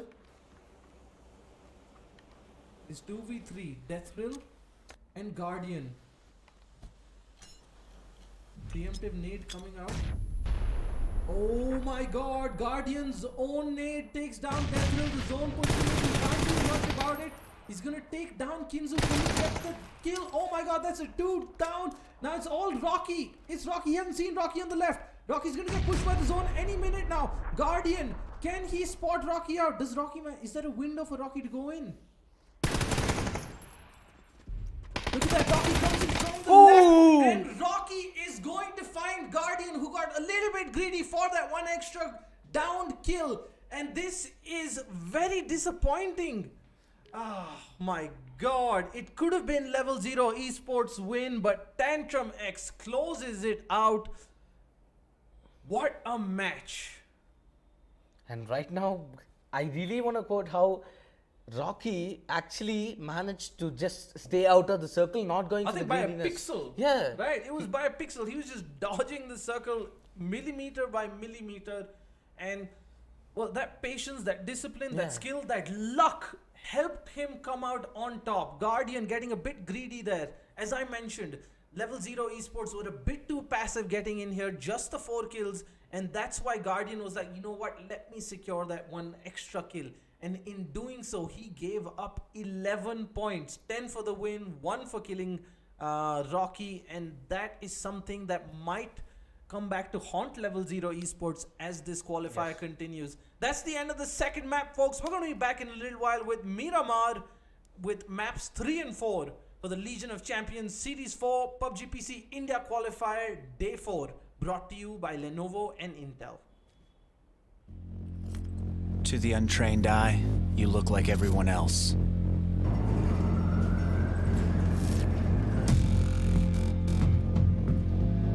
But you have another side.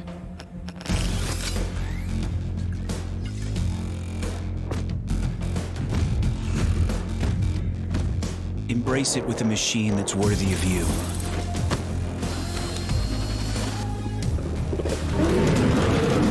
Stylish on the outside, savage on the inside. Legion by Lenovo, powered by Intel Core i7 processors.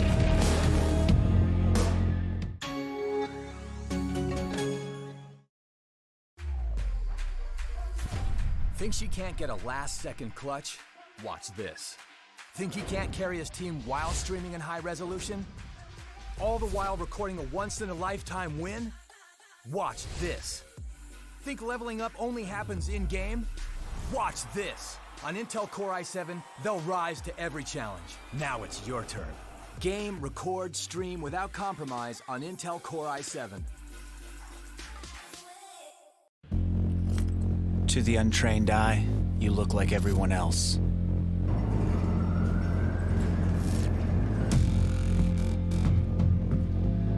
But you have another side.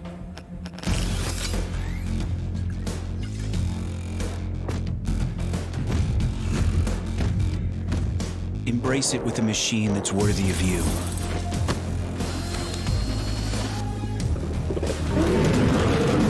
Stylish on the outside, savage on the inside. Legion by Lenovo, powered by Intel Core i7 processors.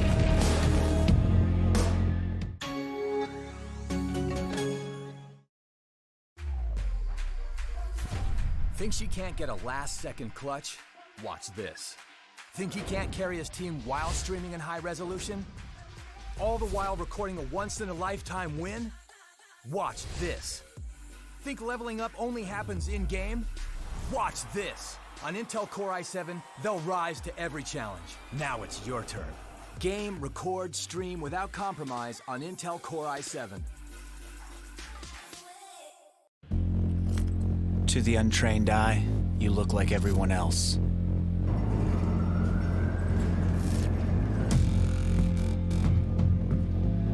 But you have another side.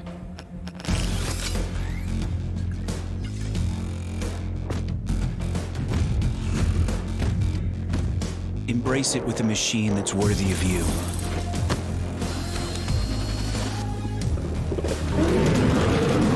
Stylish on the outside, savage on the inside. Legion by Lenovo, powered by Intel Core i7 processors.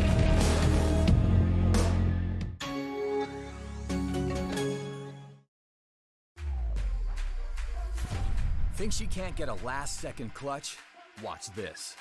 Think he can't carry his team while streaming in high resolution? All the while recording a once-in-a-lifetime win? Watch this. Think leveling up only happens in-game? Watch this. On Intel Core i7, they'll rise to every challenge. Now it's your turn. Game, record, stream without compromise on Intel Core i7.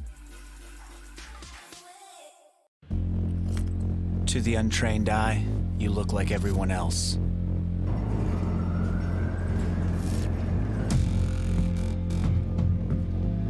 But you have another side.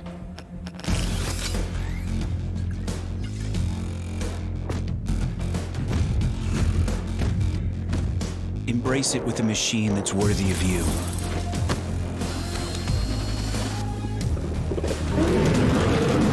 Stylish on the outside, savage on the inside.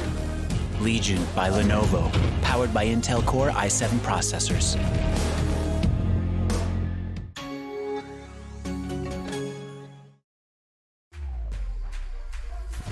Thinks he can't get a last-second clutch? Watch this. Think he can't carry his team while streaming in high resolution? All the while recording a once-in-a-lifetime win? Watch this. Think leveling up only happens in-game? Watch this. On Intel Core i7, they'll rise to every challenge. Now it's your turn. Game, record, stream without compromise on Intel Core i7. To the untrained eye, you look like everyone else.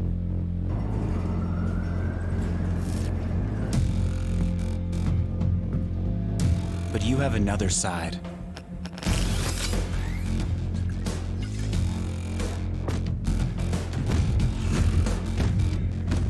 Embrace it with a machine that's worthy of you.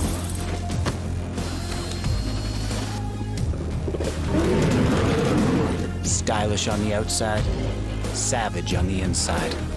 Legion by Lenovo, powered by Intel Core i7 processors.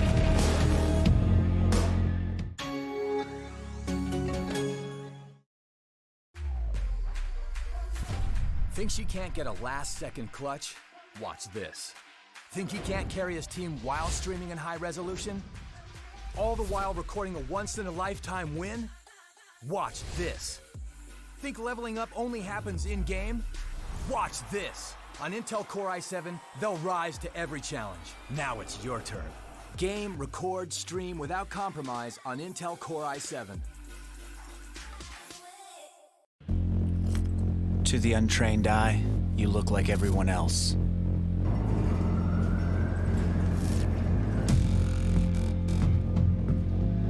But you have another side.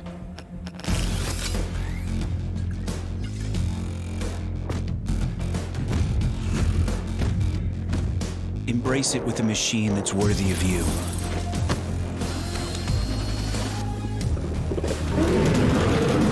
Stylish on the outside, savage on the inside.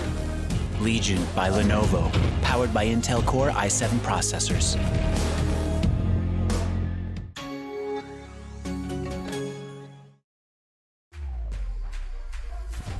Thinks he can't get a last-second clutch?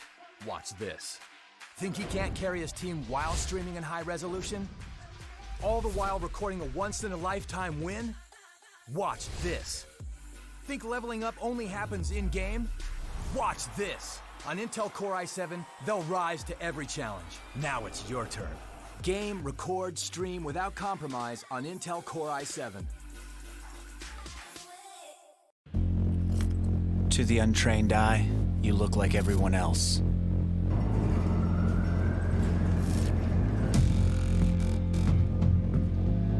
But you have another side.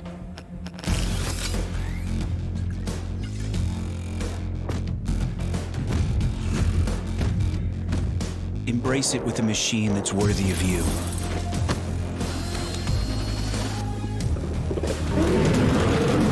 Stylish on the outside, savage on the inside.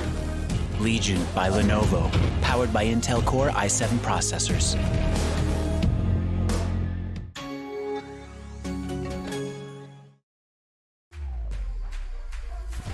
Thinks he can't get a last-second clutch? Watch this. Think he can't carry his team while streaming in high resolution? All the while recording a once-in-a-lifetime win? Watch this. Think leveling up only happens in-game? Watch this. On Intel Core i7, they'll rise to every challenge. Now it's your turn. Game, record, stream without compromise on Intel Core i7. To the untrained eye, you look like everyone else.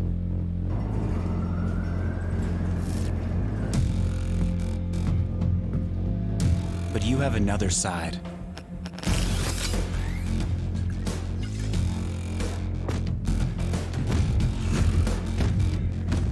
Embrace it with a machine that's worthy of you.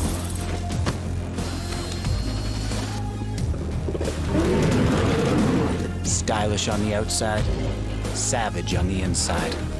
Legion by Lenovo, powered by Intel Core i7 processors.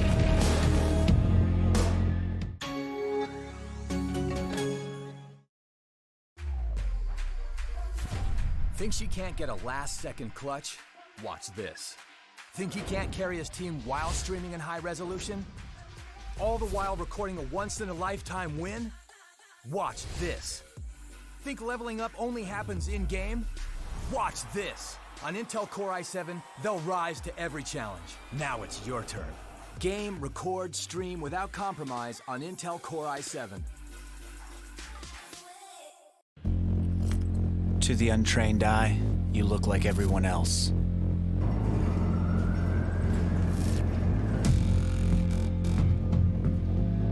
But you have another side.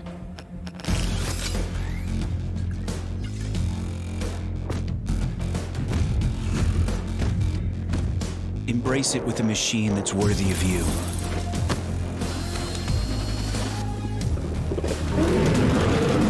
Stylish on the outside, savage on the inside. Legion by Lenovo, powered by Intel Core i7 processors.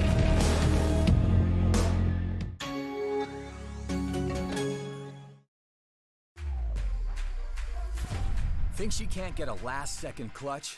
Watch this. Think he can't carry his team while streaming in high resolution? All the while recording a once-in-a-lifetime win? Watch this. Think leveling up only happens in-game? Watch this. On Intel Core i7, they'll rise to every challenge. Now it's your turn.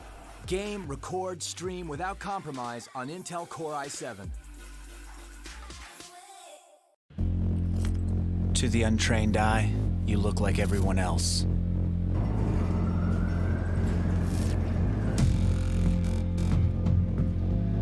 But you have another side.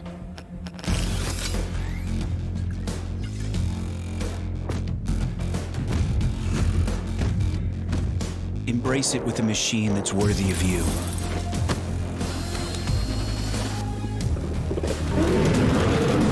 Stylish on the outside, savage on the inside. Legion by Lenovo, powered by Intel Core i7 processors.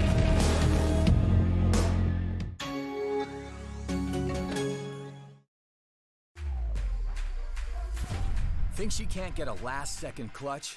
Watch this. Think he can't carry his team while streaming in high resolution? All the while recording a once-in-a-lifetime win? Watch this.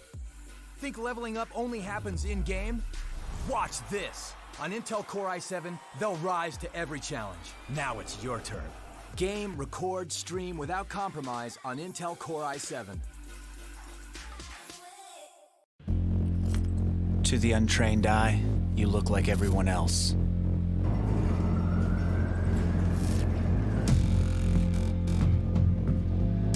But you have another side.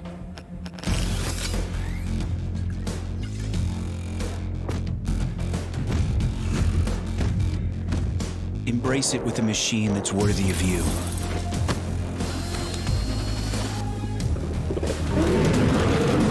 Stylish on the outside, savage on the inside.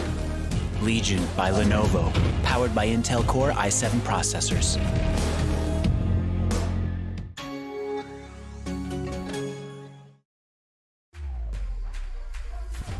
Think she can't get a last-second clutch? Watch this. Think he can't carry his team while streaming in high resolution? All the while recording a once-in-a-lifetime win? Watch this. Think leveling up only happens in-game?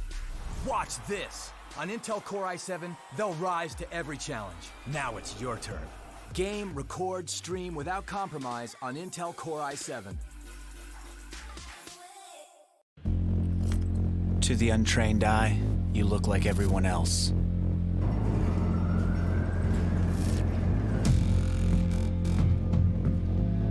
But you have another side.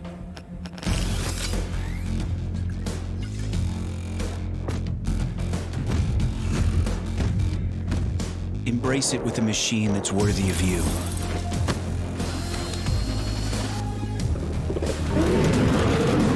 Stylish on the outside, savage on the inside. Legion by Lenovo, powered by Intel Core i7 processors.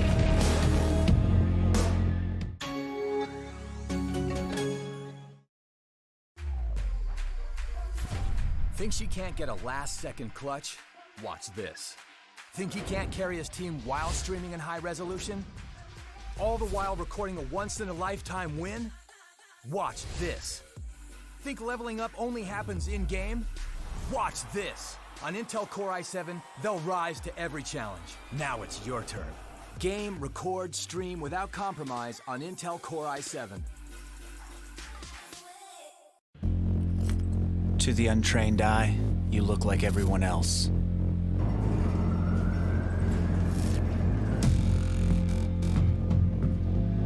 But you have another side.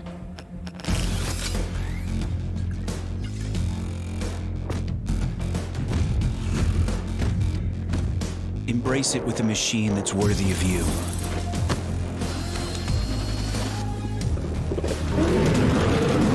Stylish on the outside, savage on the inside. Legion by Lenovo, powered by Intel Core i7 processors.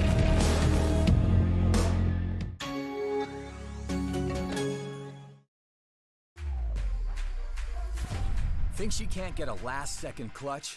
Watch this. Think he can't carry his team while streaming in high resolution? All the while recording a once-in-a-lifetime win? Watch this. Think leveling up only happens in-game? Watch this. On Intel Core i7, they'll rise to every challenge. Now it's your turn. Game, record, stream without compromise on Intel Core i7. To the untrained eye, you look like everyone else.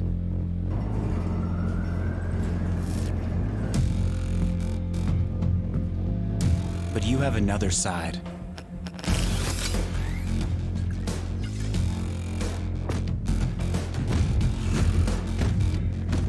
Embrace it with a machine that's worthy of you.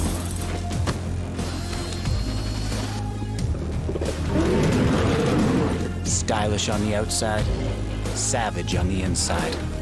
Legion by Lenovo, powered by Intel Core i7 processors.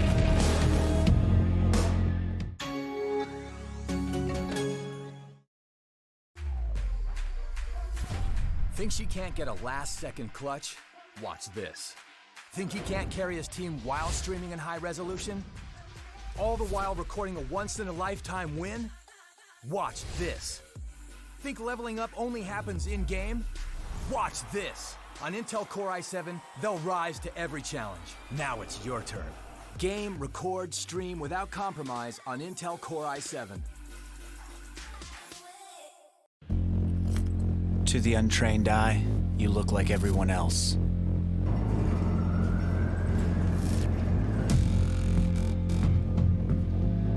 But you have another side.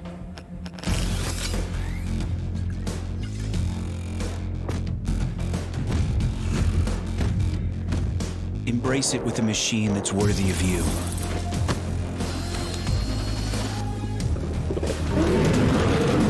Stylish on the outside, savage on the inside. Legion by Lenovo, powered by Intel Core i7 processors.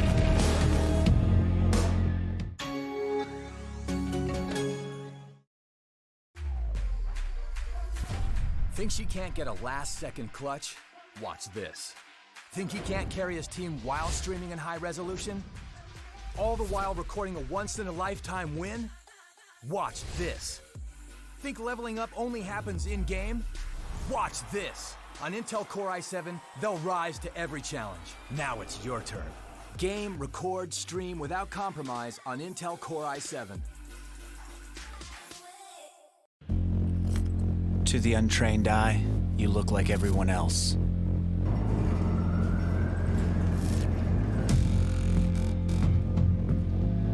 But you have another side.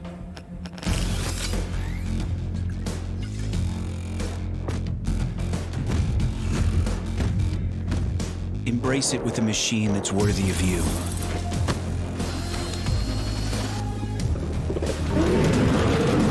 Stylish on the outside, savage on the inside. Legion by Lenovo, powered by Intel Core i7 processors.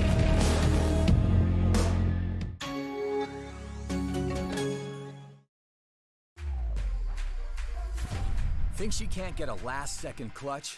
Watch this. Think he can't carry his team while streaming in high resolution? All the while recording a once-in-a-lifetime win? Watch this. Think leveling up only happens in-game? Watch this. On Intel Core i7, they'll rise to every challenge. Now it's your turn. Game, record, stream without compromise on Intel Core i7. To the untrained eye, you look like everyone else.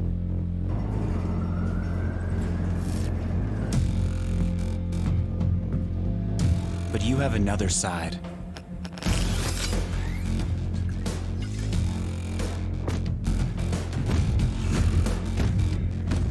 Embrace it with a machine that's worthy of you.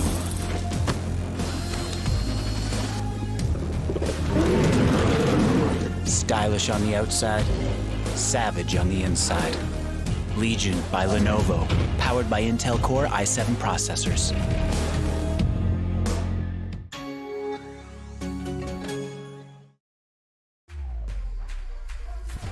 Think she can't get a last-second clutch? Watch this. Think he can't carry his team while streaming in high resolution? All the while recording a once-in-a-lifetime win? Watch this. Think leveling up only happens in-game? Watch this. On Intel Core i7, they'll rise to every challenge. Now it's your turn. Game, record, stream without compromise on Intel Core i7. To the untrained eye, you look like everyone else.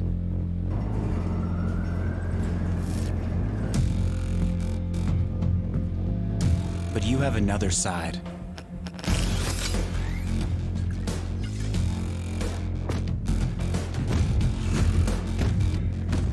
Embrace it with a machine that's worthy of you.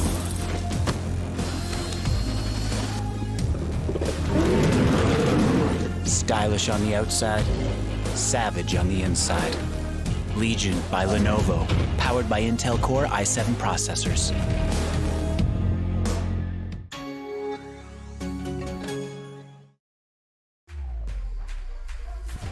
Think she can't get a last-second clutch? Watch this. Think he can't carry his team while streaming in high resolution? All the while recording a once-in-a-lifetime win? Watch this. Think leveling up only happens in-game?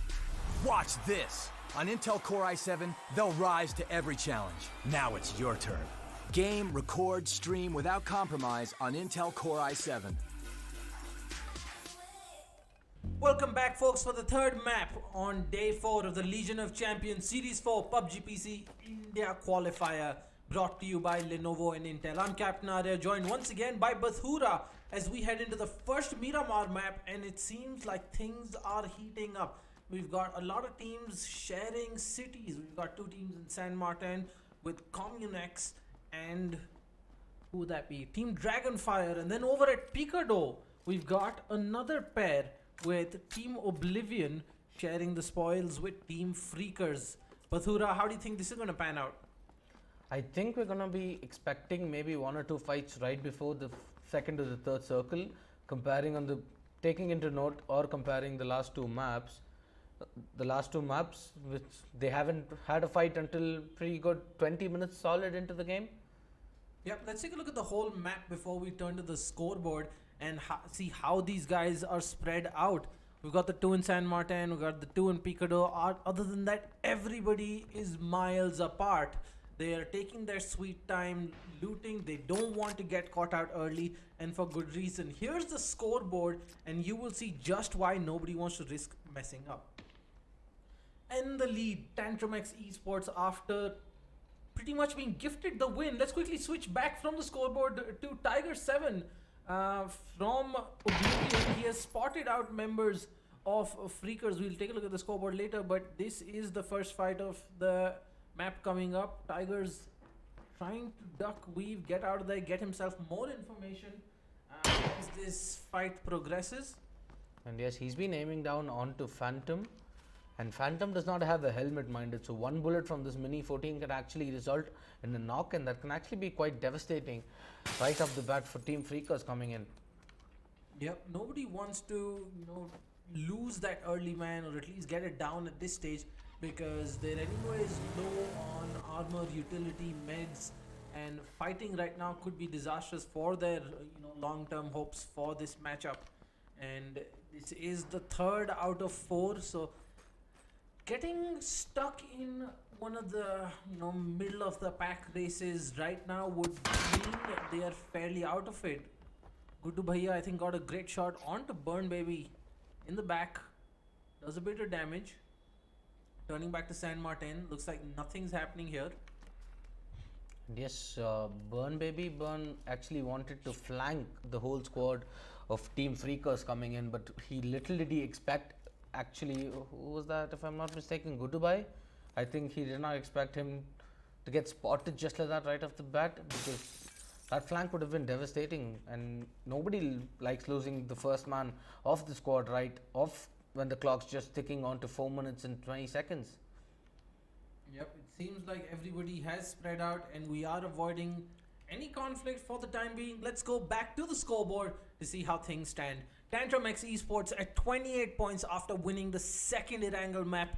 They were up against Level 0 Esports of 1v1, whereas a bit of good fortune and angle worked in their favor. A bit of greed and indecisiveness from Level 0 Esports gifted them the win. Rogue Knights in second place with 21 points, just one ahead of Level 0 Esports. And then you've got Communex at 17, Oblivion at 15, Orm at 15. So the top 6 are all in contention for the top 2 spots that are going to qualify. And I wouldn't take it away from Elements of Surprise, Panda Gaming or Freakers.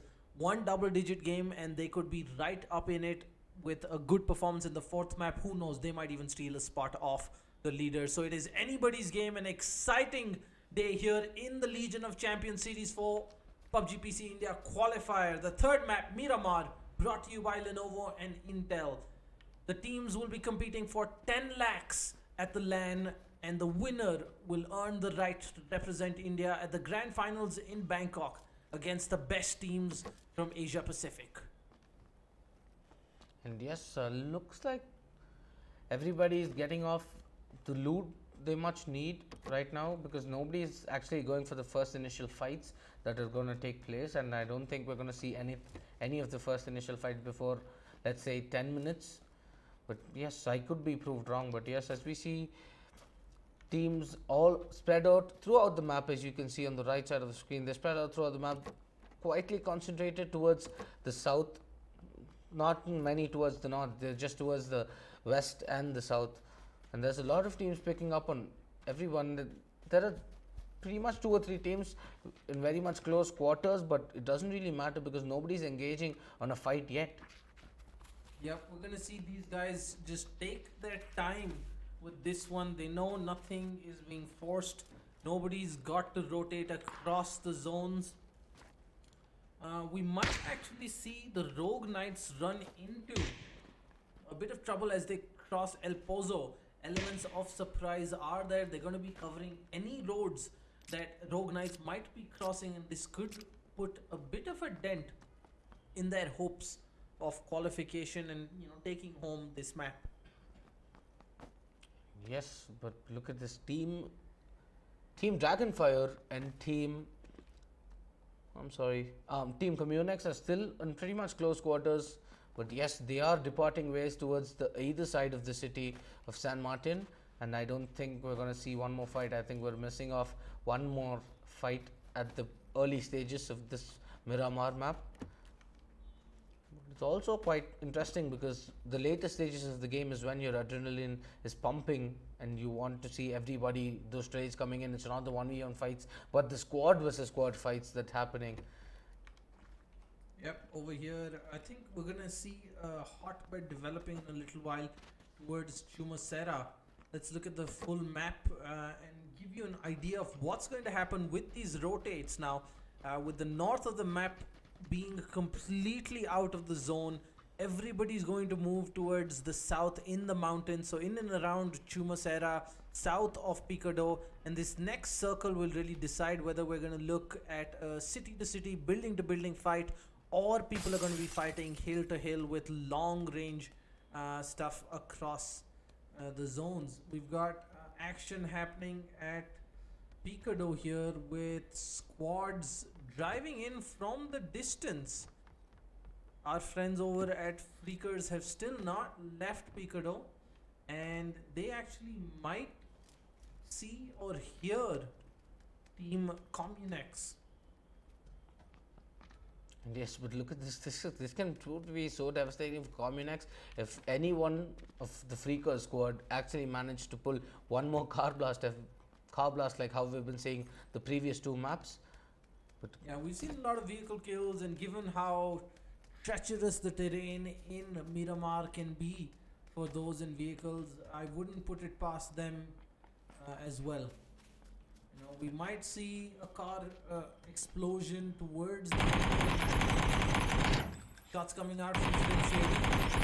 They do find a bit of trouble on the mountain, Team Communex, but they're going to get out unscathed, or largely unscathed, at least. The vehicle took a bit of damage, but not enough for it to be a point of concern. And yes, that's pretty much decent amount of information taken in by Team Freakers coming out. Information being given by Team Communex, if I'm not wrong. Yes, Team Communex have given out a lot of information, and I think if you're a pretty good team with a lot of practice put into before you come into a tournament, like Team Freakers, you must have pretty much known how the rotations are going on right now, and you must have pretty much judged the whole situation onto where you have to be going next, where your opponents are going next. And that can actually give you the edge in such competitive games like this. Yep, as I mentioned, folks, you take a look at the map now. The circle has shifted further south of Chumasera, so we are going to see lots of fights on this tricky terrain.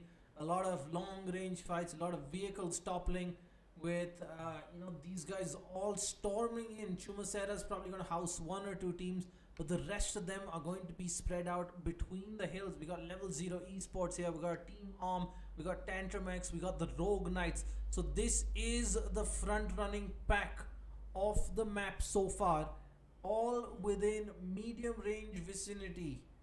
So we don't even need snipers, just rifles will do. But look at this, the aerial view of the map quite being... And let's quickly switch over to this view, because we've got the folks in Oblivion driving across the map. The question is, are they going to keep driving towards Tantrum X Esports, or will they house themselves in Chumasera, or move towards Team Om? Yeah, turning over our attention to Team Level 0 Esports. They've actually got a very good chance at picking off some members from Team Om who have just rushed into their compound. This could be disastrous for Raviwama and Viper. Deathrill here pushing up. He knows they're slightly below him. They didn't quite stop on top. Took their time. Raviwama back in the car. I think they did realize, didn't they? Because they're not taking out the fight. They're actually knowing how this map is actually the decider. Viper's actually pushing up. Viper gets spotted out by Deathrill. Beautiful shots coming in as Deathrill is going to take Viper down. Raviwama, the question is he going to stop? Yes, he goes to the rock. But will his efforts be in vain? It looks like he is outmatched, outgunned, and takes the early damage. Means he's going to stop and feel nails coming in. Tries to take shots. Raviwama is going to find Captain Pons. Deathrill coming in with the push. Is he going to be on the flank? Raviwama in time. He misses him initially, but no! Raviwama goes out a bit too aggressive to find Wheezy and does not realize he is pushed on the other end by Deathrill. And that is going to be 1 down and 1 kill for Level 0 Esports. Off to a quick start, unlike last time where they were a bit slow to get going. Deathrill with the finish. He doesn't see Johnny Meister in the end, on the edge rather. Takes a bit of damage for his ignorance. And now Wheezy is going to be coming in quickly to provide cover, as Guardian is the closest person there. And yes, this is what I did not like from the team arm, which is coming in because they're trying to go for the disintegrated plays. They're trying to go in for the split ups where they can get a lot of information and a lot of tactical, a lot of the brains coming over the muzzle, but they're not doing it quite well. I think there is a bit of lack on the communication because two of them giving their lives ahead and only two of them remaining from the arm is not quite promising for them comparing they're not on top of the leaderboards as well. Yeah, quickly switching over to the map view here, is you see Team Om is basically sandwiched between Communex and Level 0 Esports, who are of course in good form here. And then we've got three teams rotating from the same area here. We've got Gudu Bhaiya coming in close from Team Freakers, if I'm not mistaken. Yes, Team Freakers. Very close to Team Dragonfire, but Dragonfire with the vehicles is going to manage to get away. However, they are driving straight towards Oblivion in Chumasera. Oblivion's got a great position and should be able to take out anybody moving into Chumasera. Chobe and team are actually moving south, which means they should head towards Communex or Om, unless they decide to stop at this compound, which does put them within shooting range of the folks at Team Oblivion, should they move a little south. And yes, teammate have actually managed to make it inside the circle. But look at this team. Alright, let's quickly switch over to Tantrum. They've lined up a whole vehicle full of folks from Team Elements of Surprise. They're gonna find one with time 12, and that's not what Elements of Surprise was hoping for. They thought they had the vehicle, they thought they'd make the smart rotate and get out, but now AK God and Rocky are pushing in. Elements of Surprise, they are going to be outnumbered. One more down, they have no idea. Beautiful double spray coming in from Rocky. It's just no one. The grenade coming in, he's trying to go for the flashy play. He should get it. No, the triple spray as Rocky with the triple kill, bringing up Tantrum X Esports total to 4 kills and giving them a big boost at the top of the leaderboards. And yes, element of surprise. These are not the rotations we right now need to be seeing from them because they're getting sandwiched or they're pretty much getting ambushed out of their positionals. And I really doubt their rotation skills right now because this is not what we've expected them being. Let's quickly turn over to the folks at Oblivion. They've actually found out Freakers in the blue zone. They're taking full advantage of their beautiful stuff by Burn Baby Burn. Gets the 2 knocks. Doesn't notice the third guy, Slim Shady. Oh my god, the railing coming to his assistance, but beautiful quick adjustment. And that's going to be, unfortunately, only 2 kills going the way of Team Oblivion, because the blue zone came in for the steals. But look at this team.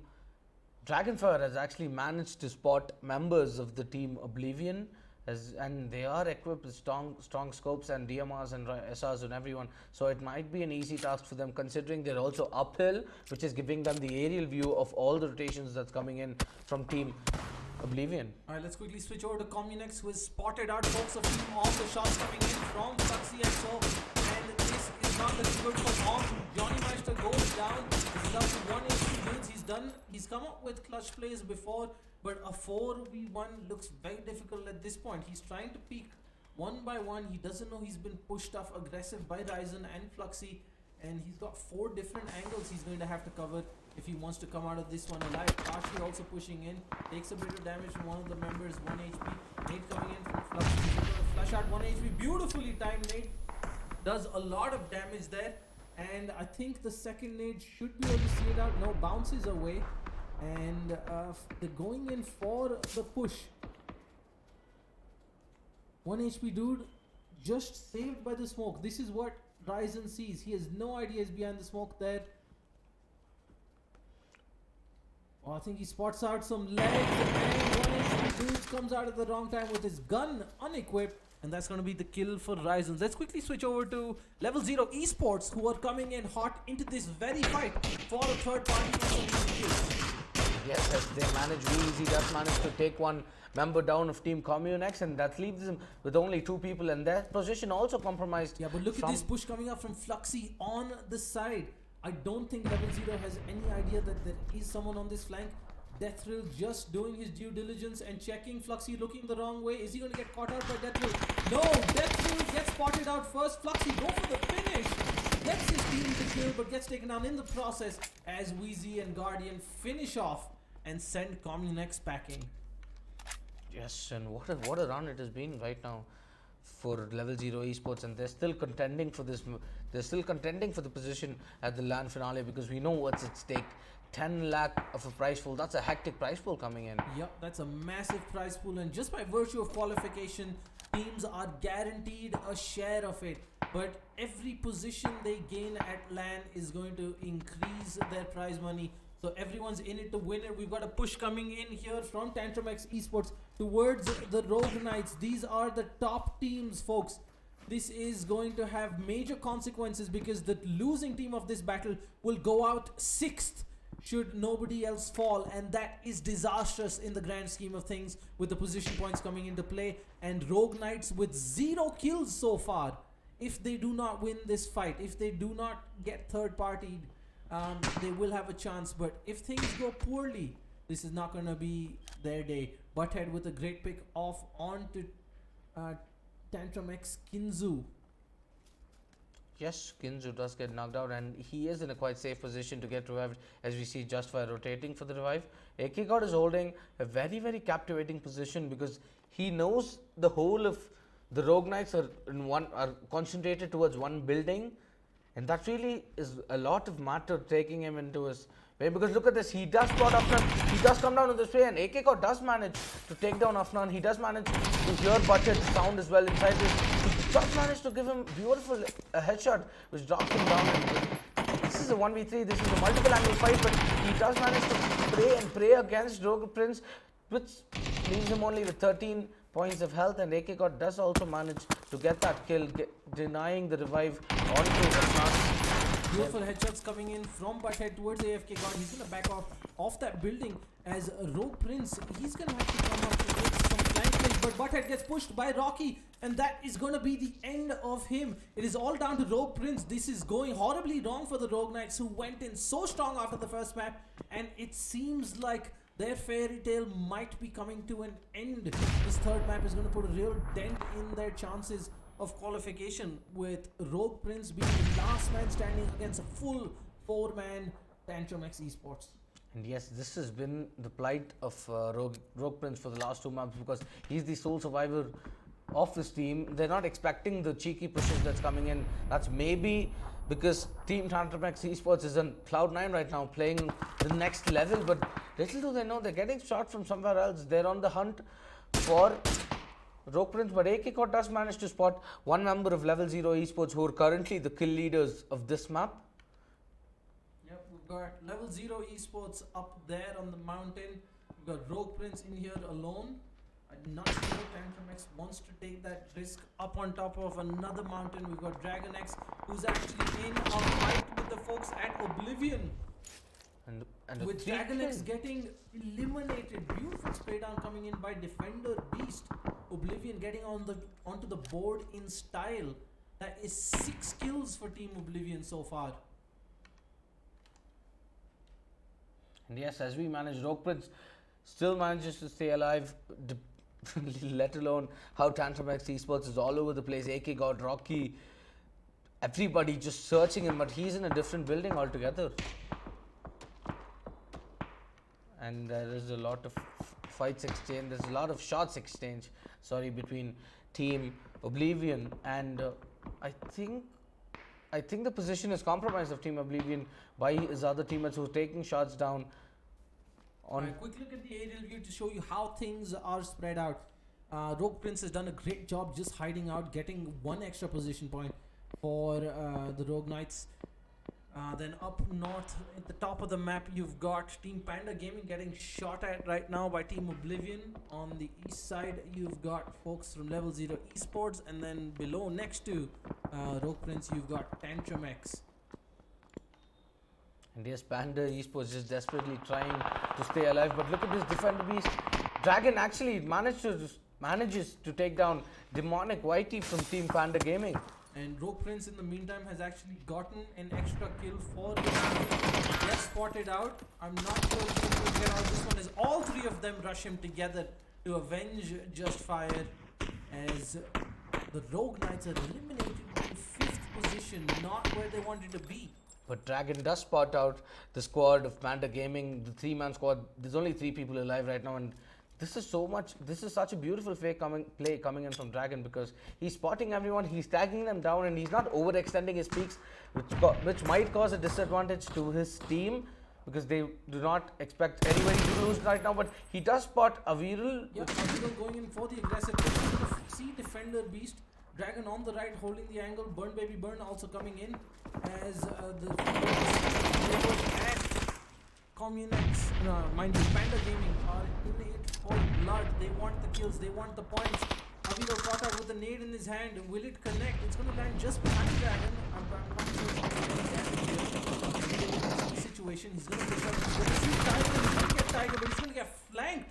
But cover coming in the form of Chube, and that's going to be a 2-for-1 trade in the favor of Panda Gaming, who are suddenly in the driver's seat of this engagement.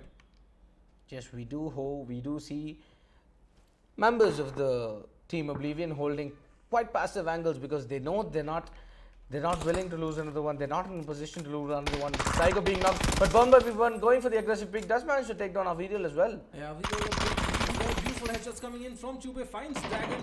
Is he going to be able to stay on top of this? No, the jump coming in, and yes, Panda Gaming comes out on top, eliminating Team Oblivion, making it all the way to 3rd place. Aviral is going to get revived as RJ makes his way up the rock face, as we have a very interesting situation with the top 3. You've got Level 0 Esports, Tantramex Esports, and then the outside team in the form of Panda Gaming. Let's quickly take a look again at the scoreboard to show you how these guys stood at the beginning of this map. Look at Panda Gaming all the way in 8th place with 4 points, and now suddenly Panda's got 4 kills. They're already at 8 points and at least a 3rd place. They're going to be looking at moving up to maybe a 4th if they don't win the chicken dinner, in which case they could be looking at a top 3 finish as well. Yes, Aviral does manage to spot down Guardian, but quite hesitant for a shot, because these shots are not easy to hit, and Guardian's he's not static in a position. He's confirmedly dynamic. He's keeping on moving, which is what you're supposed to be doing, to be denying a beautiful headshot coming in from any range, from anyone possible. Would you look at that? Tantramex gifted an airdrop, an M249, 100 rounds, full level 3, just outside their compound, and they have no idea. They're too scared to move out to even think about going for that. But look at Rocky just toying with his opponents. Not that trigger control could actually do everything he wants, as Rocky comes with a beautiful knock onto Aviral. Look And at with that the help of beautiful AK team God. play. One with the knock, one with the finish. As RJ also goes down, Tantramex going at it with everything. They're throwing everything they can at Panda Gaming. RJ is going to try and fall to the zone, but Captain Pons is going to find him, as Chube is going to be forced to rush down. Now the question is, will Chube have enough of the freedom to hide around and wait it out while Tantramex and Level 0 Esports fight? Because this looks like it is a rematch of Map 2 of Erangel. Tantramex versus Level 0 Esports. Level 0 is going to be looking at revenge. They don't want a repeat of what happened last time. Yes, they do not want, but do they expect this push coming in from Shubeji? Look at Shubeji just gradually, but he does manage to get spotted by Captain Pons, if I'm not mistaken. Oh, the zone's gonna chunk out Chobe's health. He cannot afford to get caught out more. That's 2, 3.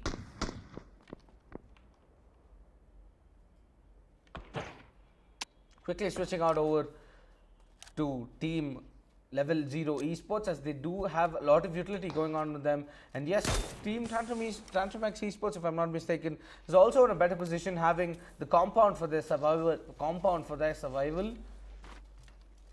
But yes, Shubeji And look at this, there's a lot of utility coming into play right now for Level 0 Esports. Level 0 Esports is known to make these aggressive plays, known to actually push together and go for the trades, and they have their perfect trades right now in this lobby as far as I've seen. These guys are the perfect trade players I've ever seen in this lobby. Yep, Level 0, a new and upcoming organization taking part in, I think, their first official PUBG event. So it's very exciting to see them do this well. The players, of course, known within the community, but it's good to see them come together as a group under the banner of this organization here at the Legion of Champions Series for PUBG PC India Qualifier, brought to you by Lenovo and Intel. And AK God just toying with his nades, but looking at the aerial view, it's so freaking. I'm lost for words to even conclude with whatever I'm going to say, because look at this Guardian VZ Captain Pawns in a perimeter formed, and they have the whole view of how Tantramax Esports is towards the building. And I also really like how Tantramax Esports is not confined to a single building, and they're spread out throughout the compound. Minimizing the risk, covering as many angles as possible. But here's what's going to make things interesting. Yes, VZ takes a bit of damage, but this next circle, the next 10 seconds are going to decide whether it's going to go in the favor of Level 0 Esports, or it's going to force them to move towards Tantramax as they go downhill. Right, this is the last circle, so this would be the center point, and from where I stand, it's going to be Tantrum X who has to move out of the safety of their compounds, with Chube lurking behind them, hungry for kills, looking to make a name for themselves, to play spoiled sport and get a bit of extra points for his team. Oh, but Chube, he's AFK. He's taking too much damage, down to 12 points of HP just by the zone damage alone. Chube is going to be kicking himself for that. I don't think he has enough time to heal. He's definitely going to give himself away with the audio cue. He's got Rocky on his right. I don't think he realizes at this point. Tantramax might have spotted out Guardian. I'm not sure. Chube once again, he's gone prone in the zone. This is going to be the end of Chube. 5 points of HP. The spray coming down. He's going to find the Rocky, and beautiful. Chube gets the kill, making life very difficult for Tantramax Esports, as Guardian is going to find AK God, and now it is up to Just Fire, who's going to take down Guardian, but the rest of the people are pushing him, as Level 0 Esports, with a bit of help from Chube G, are going to win the third map here in the Legion of Champions Series 4 PUBG PC India Qualifier, giving them a good lead at the top. Tantramax, of course, not going out without a fight. 9 kills on them, so they might just hang in there, because you've got 9 kills on the winners, 9 kills on second place. Another close fight, and then Panda Gaming there with 5 kills. So we've got a major shuffle coming up in that top 5. Don't go anywhere, things are heating up. We'll be back with map 4 to see which two of these teams will be traveling to the LAN finale. To the untrained eye, you look like everyone else.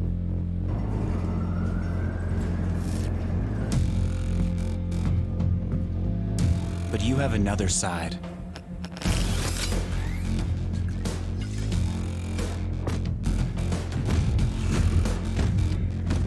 Embrace it with a machine that's worthy of you.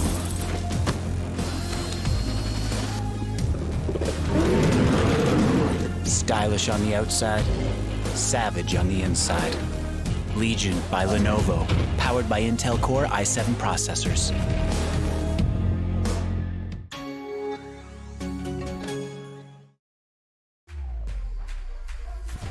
Think she can't get a last-second clutch? Watch this. Think he can't carry his team while streaming in high resolution? All the while recording a once-in-a-lifetime win? Watch this. Think leveling up only happens in-game? Watch this. On Intel Core i7, they'll rise to every challenge. Now it's your turn. Game, record, stream without compromise on Intel Core i7. To the untrained eye, you look like everyone else.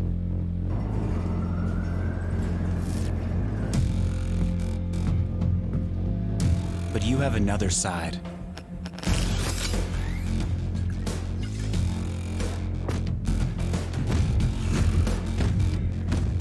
Embrace it with a machine that's worthy of you.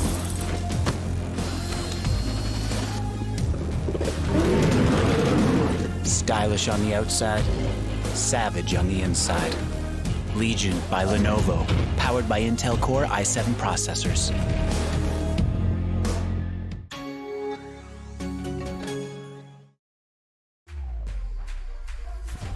Thinks he can't get a last-second clutch? Watch this. Think he can't carry his team while streaming in high resolution? All the while recording a once-in-a-lifetime win? Watch this. Think leveling up only happens in-game? Watch this. On Intel Core i7, they'll rise to every challenge. Now it's your turn. Game, record, stream without compromise on Intel Core i7. To the untrained eye, you look like everyone else.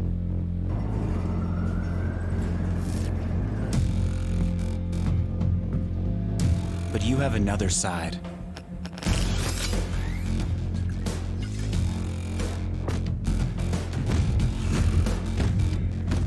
Embrace it with a machine that's worthy of you.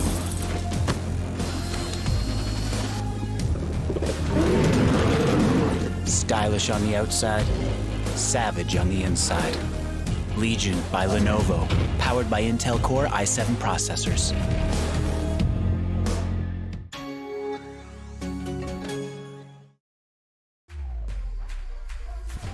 Thinks he can't get a last-second clutch? Watch this. Think he can't carry his team while streaming in high resolution? All the while recording a once-in-a-lifetime win? Watch this. Think leveling up only happens in-game? Watch this. On Intel Core i7, they'll rise to every challenge. Now it's your turn. Game, record, stream without compromise on Intel Core i7. To the untrained eye, you look like everyone else.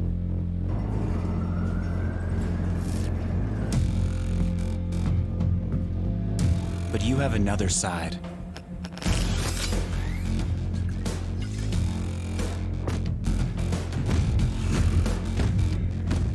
Embrace it with a machine that's worthy of you.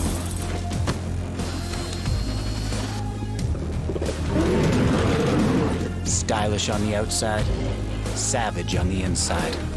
Legion by Lenovo, powered by Intel Core i7 processors.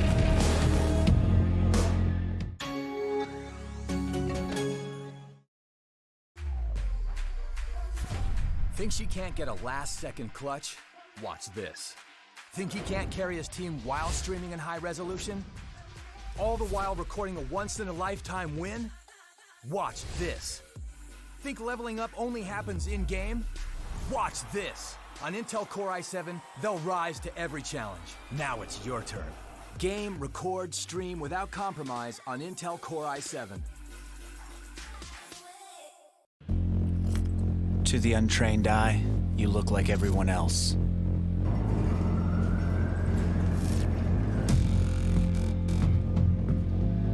But you have another side.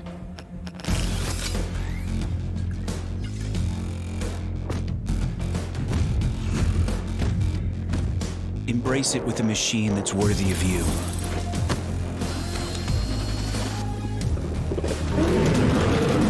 Stylish on the outside, savage on the inside.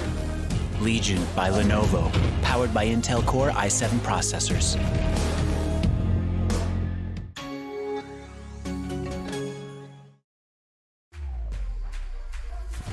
Thinks he can't get a last-second clutch? Watch this.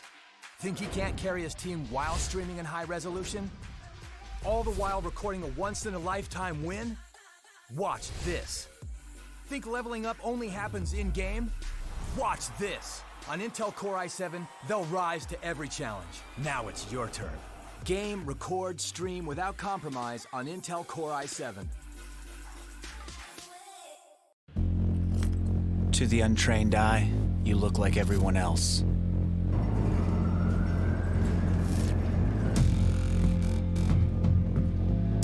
But you have another side.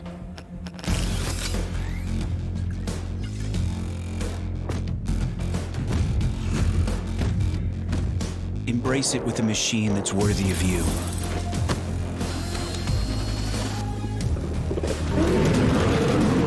Stylish on the outside, savage on the inside. Legion by Lenovo, powered by Intel Core i7 processors.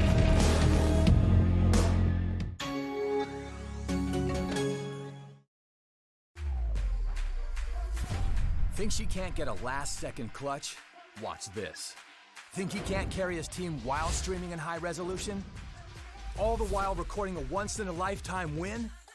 Watch this. Think leveling up only happens in-game? Watch this.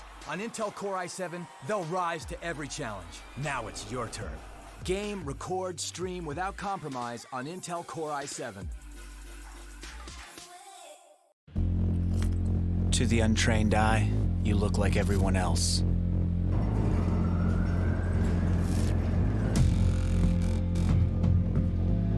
But you have another side.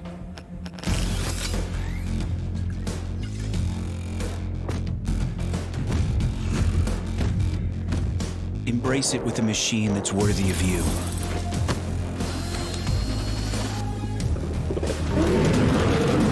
Stylish on the outside, savage on the inside. Legion by Lenovo, powered by Intel Core i7 processors.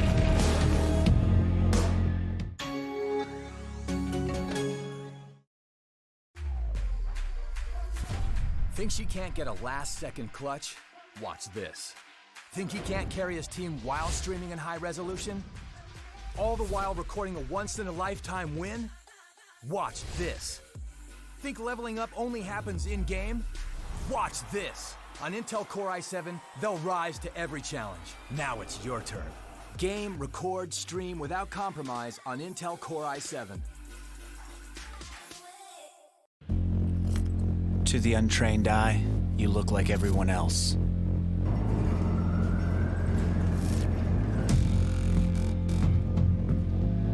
But you have another side.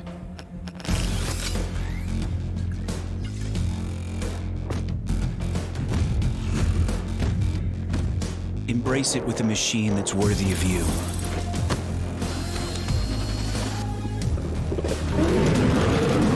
Stylish on the outside, savage on the inside. Legion by Lenovo, powered by Intel Core i7 processors.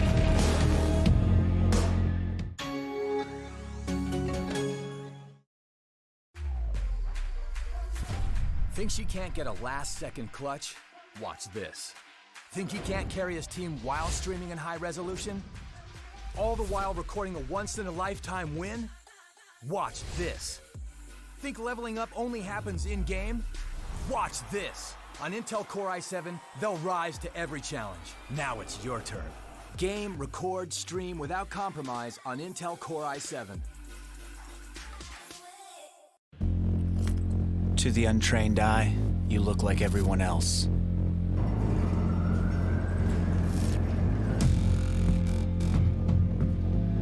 But you have another side.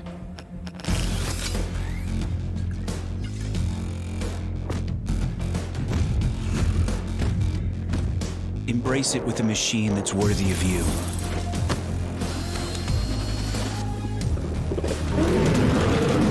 Stylish on the outside, savage on the inside. Legion by Lenovo, powered by Intel Core i7 processors.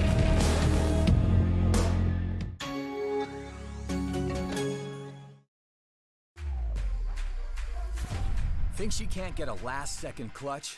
Watch this. Think he can't carry his team while streaming in high resolution? All the while recording a once-in-a-lifetime win? Watch this. Think leveling up only happens in-game? Watch this. On Intel Core i7, they'll rise to every challenge. Now it's your turn. Game, record, stream without compromise on Intel Core i7.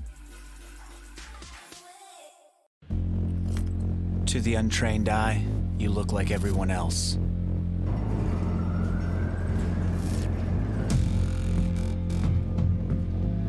But you have another side.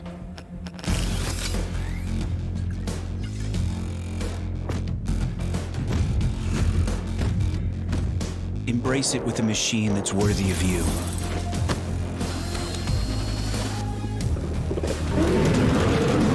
Stylish on the outside, savage on the inside.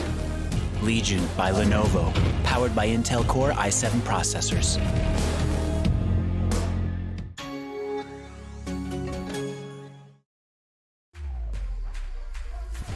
Think she can't get a last-second clutch? Watch this. Think he can't carry his team while streaming in high resolution? All the while recording a once-in-a-lifetime win? Watch this. Think leveling up only happens in-game? Watch this. On Intel Core i7, they'll rise to every challenge. Now it's your turn. Game, record, stream without compromise on Intel Core i7. To the untrained eye, you look like everyone else.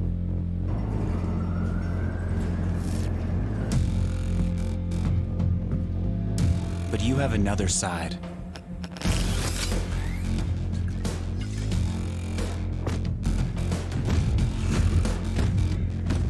Embrace it with a machine that's worthy of you.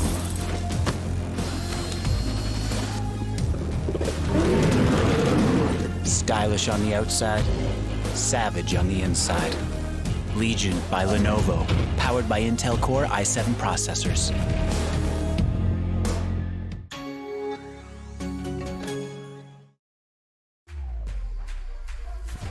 Think she can't get a last-second clutch? Watch this. Think he can't carry his team while streaming in high resolution? All the while recording a once-in-a-lifetime win? Watch this. Think leveling up only happens in-game? Watch this. On Intel Core i7, they'll rise to every challenge. Now it's your turn. Game, record, stream without compromise on Intel Core i7. To the untrained eye, you look like everyone else.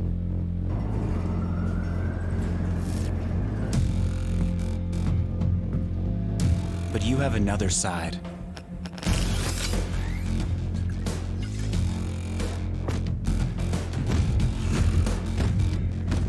Embrace it with a machine that's worthy of you.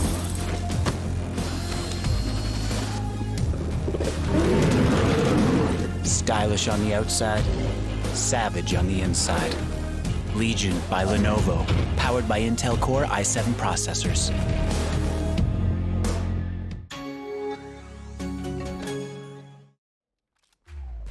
Welcome back, folks, for the fourth and final map of Day 4 of the Legion of Champions Series for PUBG India qualifier. As the action has already started, we've seen Team Om lose a man early on at the hands of Oblivion. Fairly well for himself. Om Viper XL is going to get caught out from behind as Dragon and Tiger are going to finish him off, leaving it just to 1 HP dudes. 007.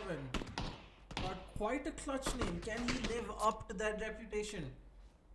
It seems like he's got just the UMP and level 1 armor. He's going to go up against, I think, just one person on this side of the map, which is probably the only thing he's got going for himself right now.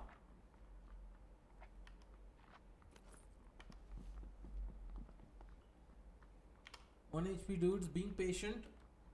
We've got fights over at San Martin. We'll take you to in a bit. We've got another squad here. Squad Communex. Apologies for that. Let's quickly switch over to San Martin. No one spots out some folks. Jumps out the window. Takes no damage right now. He's got his teammate up on the roof, giving him cover.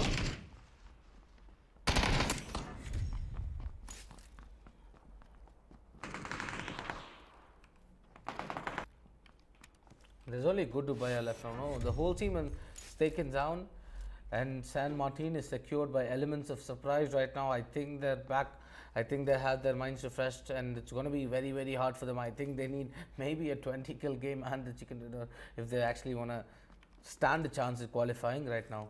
Yep, some of these teams clearly now out of it. Let's take a look at the updated scoreboard to tell you how things stand. But as you can imagine, Tantrumx Esports in first place with 43 points. Level 0 Esports hot on their tail with 39 points. And then you've got a very close pack of Oblivion with 26, Rogue Knights at 25, Communex at 21. The three of these with a double-digit win could possibly go through in the second place slot. Pachi here gets taken down by a great Car 98 shot here, back in the game by Defender Beast, as Communex in a bit of trouble. But yes, Ryzen does manage to tag down Defender Beast, trying to take the revenge for his fallen teammate. But Defender Beast with the Car 98 is just juking it. But what a shot coming in by Defender! Oh my god. It was just the pixel of him that peaked, and just like the next second, boom! And Chandra is the one running around trying to revive all of his teammates. And yes, he needs to be actually just maybe going on to the safer side, because Defender Beast is on a roll right now, as we see him desperately, recklessly just pushing inside towards the whole squad of Team Communex, because he knows he did knock down 2 people, but he must have also calculated that the other guy should be rest up by now. And yes, he Didn't get enough support from his teammate there to be able to rush them. But here's what's happening. Look at what's happening from the northwest. You've got Rogue Knights with Afnan pushing in, coming in close, because Rogue Knights, they are a team that won the first map, if I'm not mistaken, and they just fell out of form after that, and now they find themselves in 4th place, if I'm not mistaken, and they have a massive mountain to climb. They're going to need at least 10 kills and a win to have a chance. It will still not guarantee them a spot at the LAN finale with a 2nd place sneak in. They're still going to have a chance. All depends on how Tantrum X and Level 0 perform. So it's a very, very difficult proposition here for the Rogue Knights, but we've seen them outperform the rest of the pack here in this group D clash. But Erangel and Miramar are very different. Can they adapt? We saw the first Miramar map not go too well for the Rogue Knights. What do you think? Yes, but Rogue Knights, I really think Afnan actually went inside and he took a good view of Picardo, spotting 1 or 2 people from Team Oblivion, if I'm not wrong. And yes, he took the car and he fled away, saying, "We know 2 squads there. We know there's more behind our back. So let's not actually take the risk, because everything's at stake. This being the last game of the qualifiers for today." And given how this map has gone for us in the past, I don't think that we're going to see too many early encounters, despite that need for kills for most of these teams. We're probably looking at a lot of passive rotations, a lot of patient looting before we get anywhere near some serious fighting. And yes, close to Picardo, these premises is still being shared by 2 teams. One being, but look at this, Ryzen actually does manage to spot 1 or 2. One being Communex and the other being Team Oblivion. And I really also like how they're not pushing each other, because as I already told, everything at stake for this game, it's all or nothing. It's basically your brains, your muscles, your reflexes, everything put in together right now for that position in the LAN finale. But as I talk, Chandra does give a decent amount of damage towards Burn Baby Burn. Yep, and push coming in from the force of Communex. Defender spots them out, takes out the ATEX car once again. A body tag onto Chandra or Ryzen. One of them takes a bit of damage from Pachi on the roof as Tiger trades Chandra with Pachi, and 1 man down for both teams. Defender just about sneaks into cover after being downed, and Tiger's gonna have to quickly rush in for the revive. 2 members down here for Team Oblivion. Not how they saw this fight going after picking up 4 kills early on. And yes, both the teams are on revive, and as we can see, Team Communex has a slight advantage because only one of their teammates is down. Oh, look at that! Oh, beautiful nade coming in. He actually stopped the revive a millisecond too early. Ryzen going in for the finish, and that's gonna be that for Burn Baby Burn. Is this? Oh my god! I think it's a glitch, because Defender was, I think, healing himself when he went down. Yes. No, I think it just came down to Tiger being too quick on the trigger to run away. Yes, I do suggest Oblivion to back out of this fight and not actually go for the complete engagement because they're completely on a disadvantage right now with only 2 members staying alive. And yes, they do still have a shot if this is going to become a multi-kill chicken dinner for them. So I genuinely don't want them to get knocked out. I think they don't want themselves to get knocked out either right off the bat with only 10 minutes into the game. Yep, we've got this standoff in Picado as rest of the map rotates. What we're gonna do, folks, is let's quickly take a look at how everybody is faring right now and how these rotates are coming in. Pachi is gonna find Defender Beast, and it looks like Tiger is going to be all on his own. Not what they wanted at this point. Didn't go according to plan. Tiger takes a lot of damage, loses a tire. No, just about to get it out alive. Key situation here. Oblivion, last man standing. Oh, finally did he lose a tire?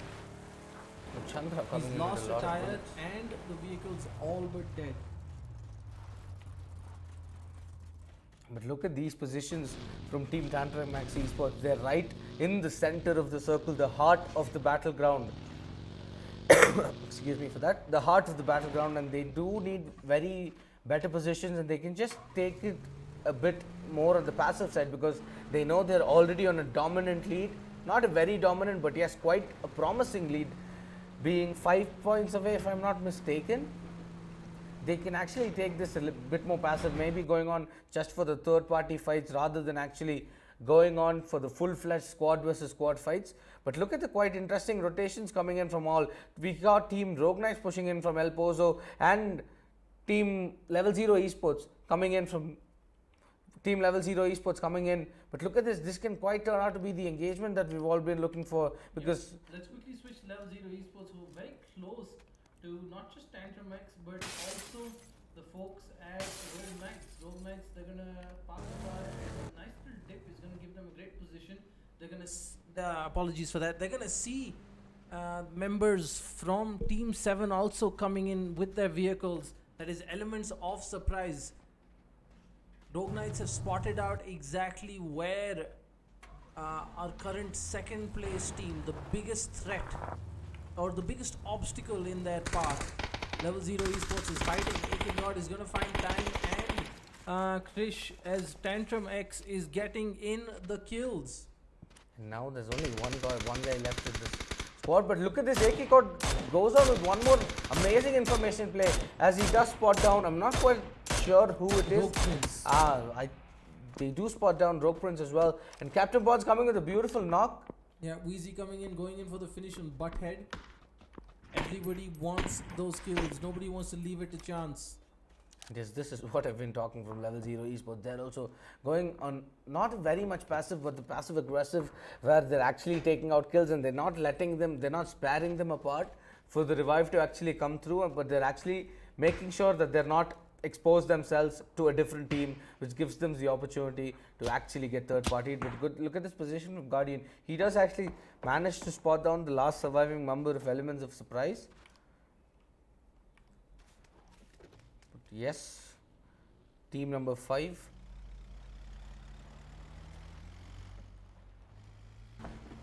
But a bit of a crazy situation developing here. Panda Gaming, who did ever so well last time thanks to Chobeji, just about picking off members of Communex and got away in the van as Pachi bringing up the rear in the buggy. And now Tiger all alone for Oblivion in front of Panda. And I've got my money on Panda possibly going to the compound or finding Tiger on his way out. Either way, Tiger doesn't seem to have a vehicle on him, or is that his car? Nope. No vehicles for Tiger, which means he's going to be on his foot, exposed to all the teams that are going to be between him and salvation. But yes, Guardian also manages to get one knock onto a member of Team Tantrum X Esports, and they're right now confined to a building. They do have a car for the better plans of the strategies they're putting. When Guardian does spot it, takes a few bullets to it, not connecting any of it, unfortunately. Tantrum X and Level 0 both a bit spread out, looking for those long range fights, split plays, rotates. They're both skilled teams that can make them work. in their favor, and they're going to be looking at taking advantage of those as this match continues. 14 minutes into the final map of Group D's Legion of Champions Series 4 PUBG PC India Qualifier, brought to you by Lenovo and Intel. Look at this Rogue Prince coming on with a beautiful knock onto no one. Knock? Oh, no, my bad. That's the last guy of Element of Surprise being taken down by Rogue Prince. This is not what they've been looking for. And Rogue Prince is having one hell of a night right now because he needs to be stepping up very, very big time if he wants his team to come out and actually qualify and actually go and come compete here at the LAN, which is happening down at Bengaluru. As we do have Team Rogue Knights actually taking one pick off, changing positions, and this is also quite promising because they're not giving a lot of information. They're messing up with the minds of the opponents right now. Very aggressive play coming in from Rogue Knights, taking up a position so far ahead, very close to both Tantrum X Esports and Level 0. And it seems like we're going to have Level 0 pushing up for the aggressive play. Deathrill and Wheezy bringing up the rear, with Captain Pawns and Guardian pushing from the front. They're going to be the first to come up in front of Afnan, Unknown Player, and Rogue Prince. But it seems like with the circle rotate, they no longer want to go there.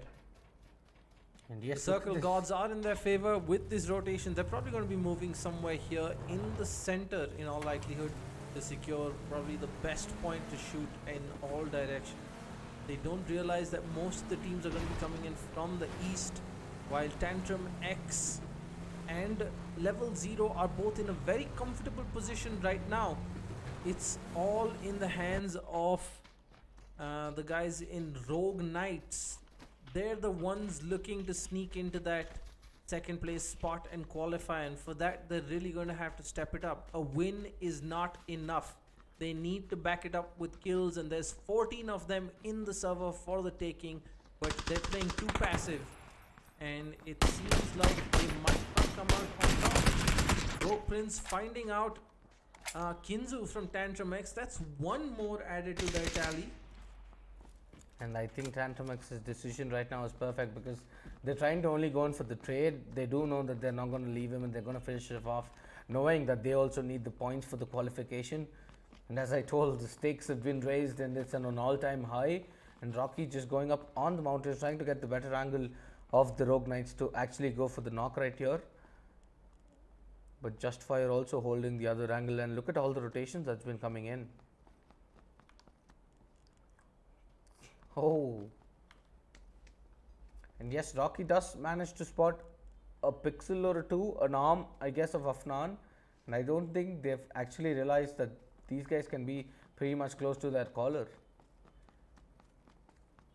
Yes, Rocky and his co-teammates just lingering around the compound. Much more of an imaginary compound because there's only hills over there. A quick fight coming here as Chobe G is going to be the first one coming up against Deathrill. He's going to find Deathrill with the headshots, but no, does not connect with the second piece follow-up spray as RJ and Demonic are going to have to pick up the slack.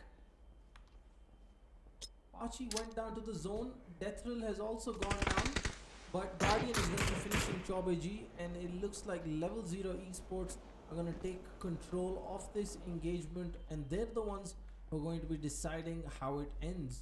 Nades flying in. I'm not sure whether that's good. Just a few seconds too late. Otherwise, could have possibly taken down Deathrill.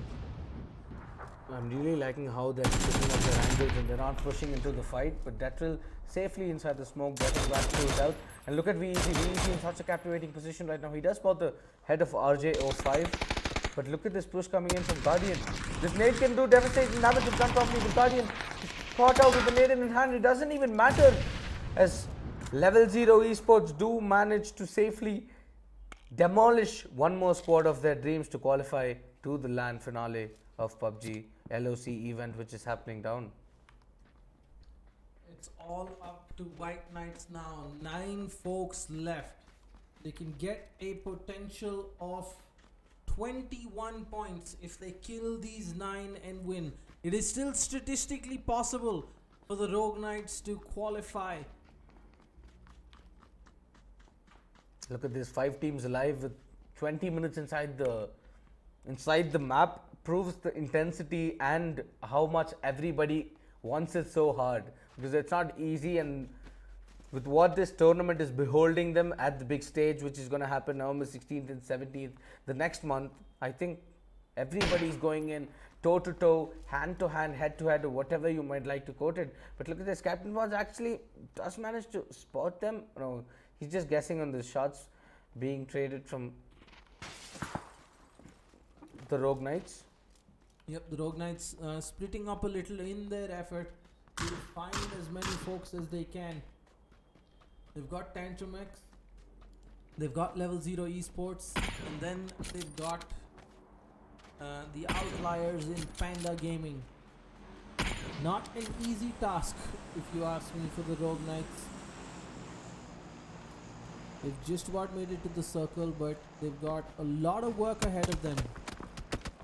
Shots coming in from the folks at Panda, from the folks in Level 0 Esports. Yes, are they going for the care package? I think they are going for the care package, if I'm not mistaken. I mean, the care package has basically been gifted to them. Now imagine there's an ARM in that. Let's quickly go check out what the care package is going to have. Oh. An AUG suppressor full level 3. Could this be the difference maker for the Rogue Knights? They don't seem to want the AUG. That's a very interesting play. Unknown player. I'm not sure whether he doesn't have health. He is healing up now. He's definitely going to switch out to a full level 3 kit. But look at how AK God and his team has been pushing from the other side, knowing that there's a fight happening on that side. They want the whole advantage right now. Tantrum X Esports to be completing on a whole advantage.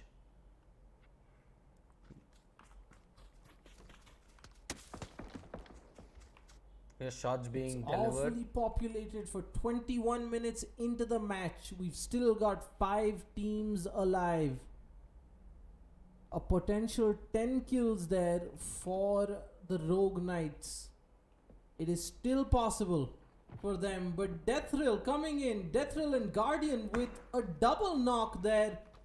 Level 0 Esports here to rain on their parade. Yet Rogue Prince is the only one left again. His Guardian desperately trying, but his bullets just not connecting. As Rogue Prince is running on a different side, but his bullets... look at that. It's Chandra from the other side. Rogue Prince gets down to 1 HP. He's got nowhere to go. Is this going to be the end for the Rogue Knights? And yes, Level 0 Esports have all but secured their qualification to the land finale along with Tantrum X at the expense of Rogue Knights, who were just caught out in the open, unfortunately. But look at how Too Level passive, 0... too lost, too directionless. Yes, and Guardian And Esports... it comes back to bite them in the backside. As Guardian, also from Level 0 Esports, does manage to know the whole position of Team Tantrum X Esports, and this can prove to be devastating for them. And also considering Tantrum X Esports has also had, how many kills? If I'm not mistaken, they've already had 2 kills in this map, and they're already on a 5-kill lead, so they need to be actually playing it very safe. But moving on, switching our camera to team number 5. Panda Gaming Does manage to get taken down by Ryzen. Yes, Ryzen and Chandra all of Communex, mind you. Yeah. Apologies. So Communex were actually fighting Tiger, who kind of tunnel visioned and took 50% damage from the zone as Chandra just finished him off with the pick off there. Smoke coming in to help Ryzen. I'm not sure where that smoke was meant for. Wheezy does a good amount of damage. Ryzen, he does have the 8x. I'm not sure if he is got his bullet drop on point. Chandra gets pushed by AK God and Just Fire. The zone coming in. Ryzen is walking into a death trap. It is once again going to be Tantrum X Esports and the folks at Level 0 Esports for the final 2. This has been a clash of titans for the second half of this qualifier.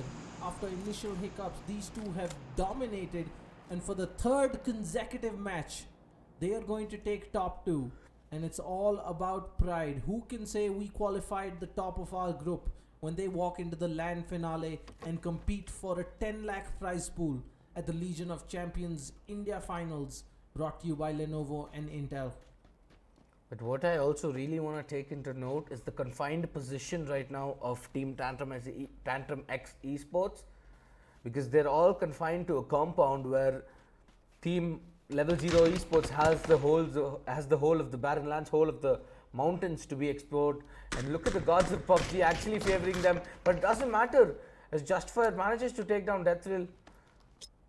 And look at this, the smoke's going down for the revive, but Weezy in such a captivating position as well, much more wider, much farther away from his team, trying to get down any wide peak that is loosely done by Team Tantrum X Esports. It seems like the folks at Tantrum X, they want to push out to try and get an angle, but at the same time they're fighting with themselves. You know what, we've got ridges, we've got a compound, we're inside buildings. Let's not throw it away. We still have a few more seconds before we have to move, as the long-range sniper duels, or rather mid-range sniper duels, continue. Weezy and Guardian are the two on the flank that will probably make the real difference for Level 0 Esports as we head into the final few minutes of this map. Well, this flank can be devastating if actually executed properly, considering both of them don't have a disadvantage in accordance with the circle, because the circle, both of them are inside the circle and quite in decent positions, because none of them are not having. Okay, never mind. Me stuttering. Brain fart. Oh, okay, there you go. Too much happening on screen here. Perfectly acceptable, but it's going to come down to, will Tantrum X brain fart or will it be Level 0 Esports? Yes. It's gonna be nerves of steel for both these teams. 4 kills here on Tantrum X, 7 on Level 0, who have shown nothing but aggression the second half of this qualifier, picking up as many kills and taking as many fights as they can. Rocky, he's gonna spot out Guardian. Unfortunately, doesn't make his big sniper count there. Switches to the M4 just in case. Again, Weezy being very passive. He's going to be the one to really open things up, because he hasn't really been spotted out yet by Tantrum X Esports, and he can really give that window of opportunity to Level 0 to push up. Everybody's on the left. Once again, Weezy damage coming in to AK guard. This is what I was talking about. If he can find a knock like this, I think that could spell doom for the folks at Tantrum X. Another great pick by Weezy. Rocky just holding his angle, trying to find him. Once again tries and misses. Now it's Justfire. He's got the tree in front of him. He's not going to be able to do anything as it goes back to Rocky. Can he make this count? He's going to have one shot, one opportunity. This is what I was really concerned about coming down to Team Tantrum X Esports, because now they're in a confined situation. They're not able to go anywhere. They're not able to expose themselves. They don't have the freedom, as they're not able to do anything apart from actually scouting their opponents, who are on a vengeance, who are for revenge, who are seeking blood right now for the qualification for themselves. But yes, I think Guardian does manage to spot a glimpse of Justfire, but this 48 seconds, if we don't actually manage to see anything apart from this, it would actually be a disadvantage for Level 0 Esports, because they need to be moving in towards the circle. But Guardian spots him out, but takes down beautiful damage onto Justfire, and that's the first knock coming in. Yeah, that's gonna open the floodgates now. We've gonna have Level 0 Esports pushing in. You can see Deathrill and Captain Pawns coming in from the left here. Justfire caught out. He's gonna be hearing some harsh words from his teammates. Now it's up to Rocky. Is he gonna be able to provide enough cover? Is he gonna spot out Deathrill? I think he has. Captain Pawns is now moving out on the side, gets caught out, but no, the beautiful cover fire coming in from Deathrill is he's going to take down Rocky. Justfire still healing, he's going to come out. And beautiful positioning by Rocky. He's going to force Deathrill to peek Justifier takes a bit more damage. AK got taken down from behind by Guardian and Wheezy. This is the end. Justifier getting pushed in from all sides as Level 0 Esports are gonna see out the last map with a second chicken dinner and 10 kills to ensure they finish at the top of this group. What an exciting end. Two titans, Level 0 Esports and Tantrum X, giving us a great show of patience, skill and decision making to ensure they qualify top of their group and make it to the LAN finale of Legion of Champions Series 4 PUBG PC's India Qualifier, brought to you by Lenovo and Intel. That brings us to the end of day 4, folks. Don't think it's all over. We've got one more exciting day of PUBG action with some really talented teams coming to you tomorrow that you can catch right here on the Lenovo India Facebook page or the Legion Gaming YouTube channel. That's it for today, guys. Thank you for watching. We'll be back with more PUBG tomorrow. To the untrained eye, you look like everyone else.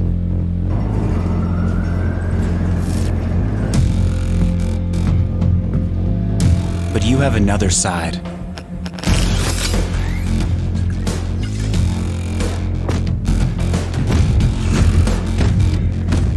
Embrace it with a machine that's worthy of you.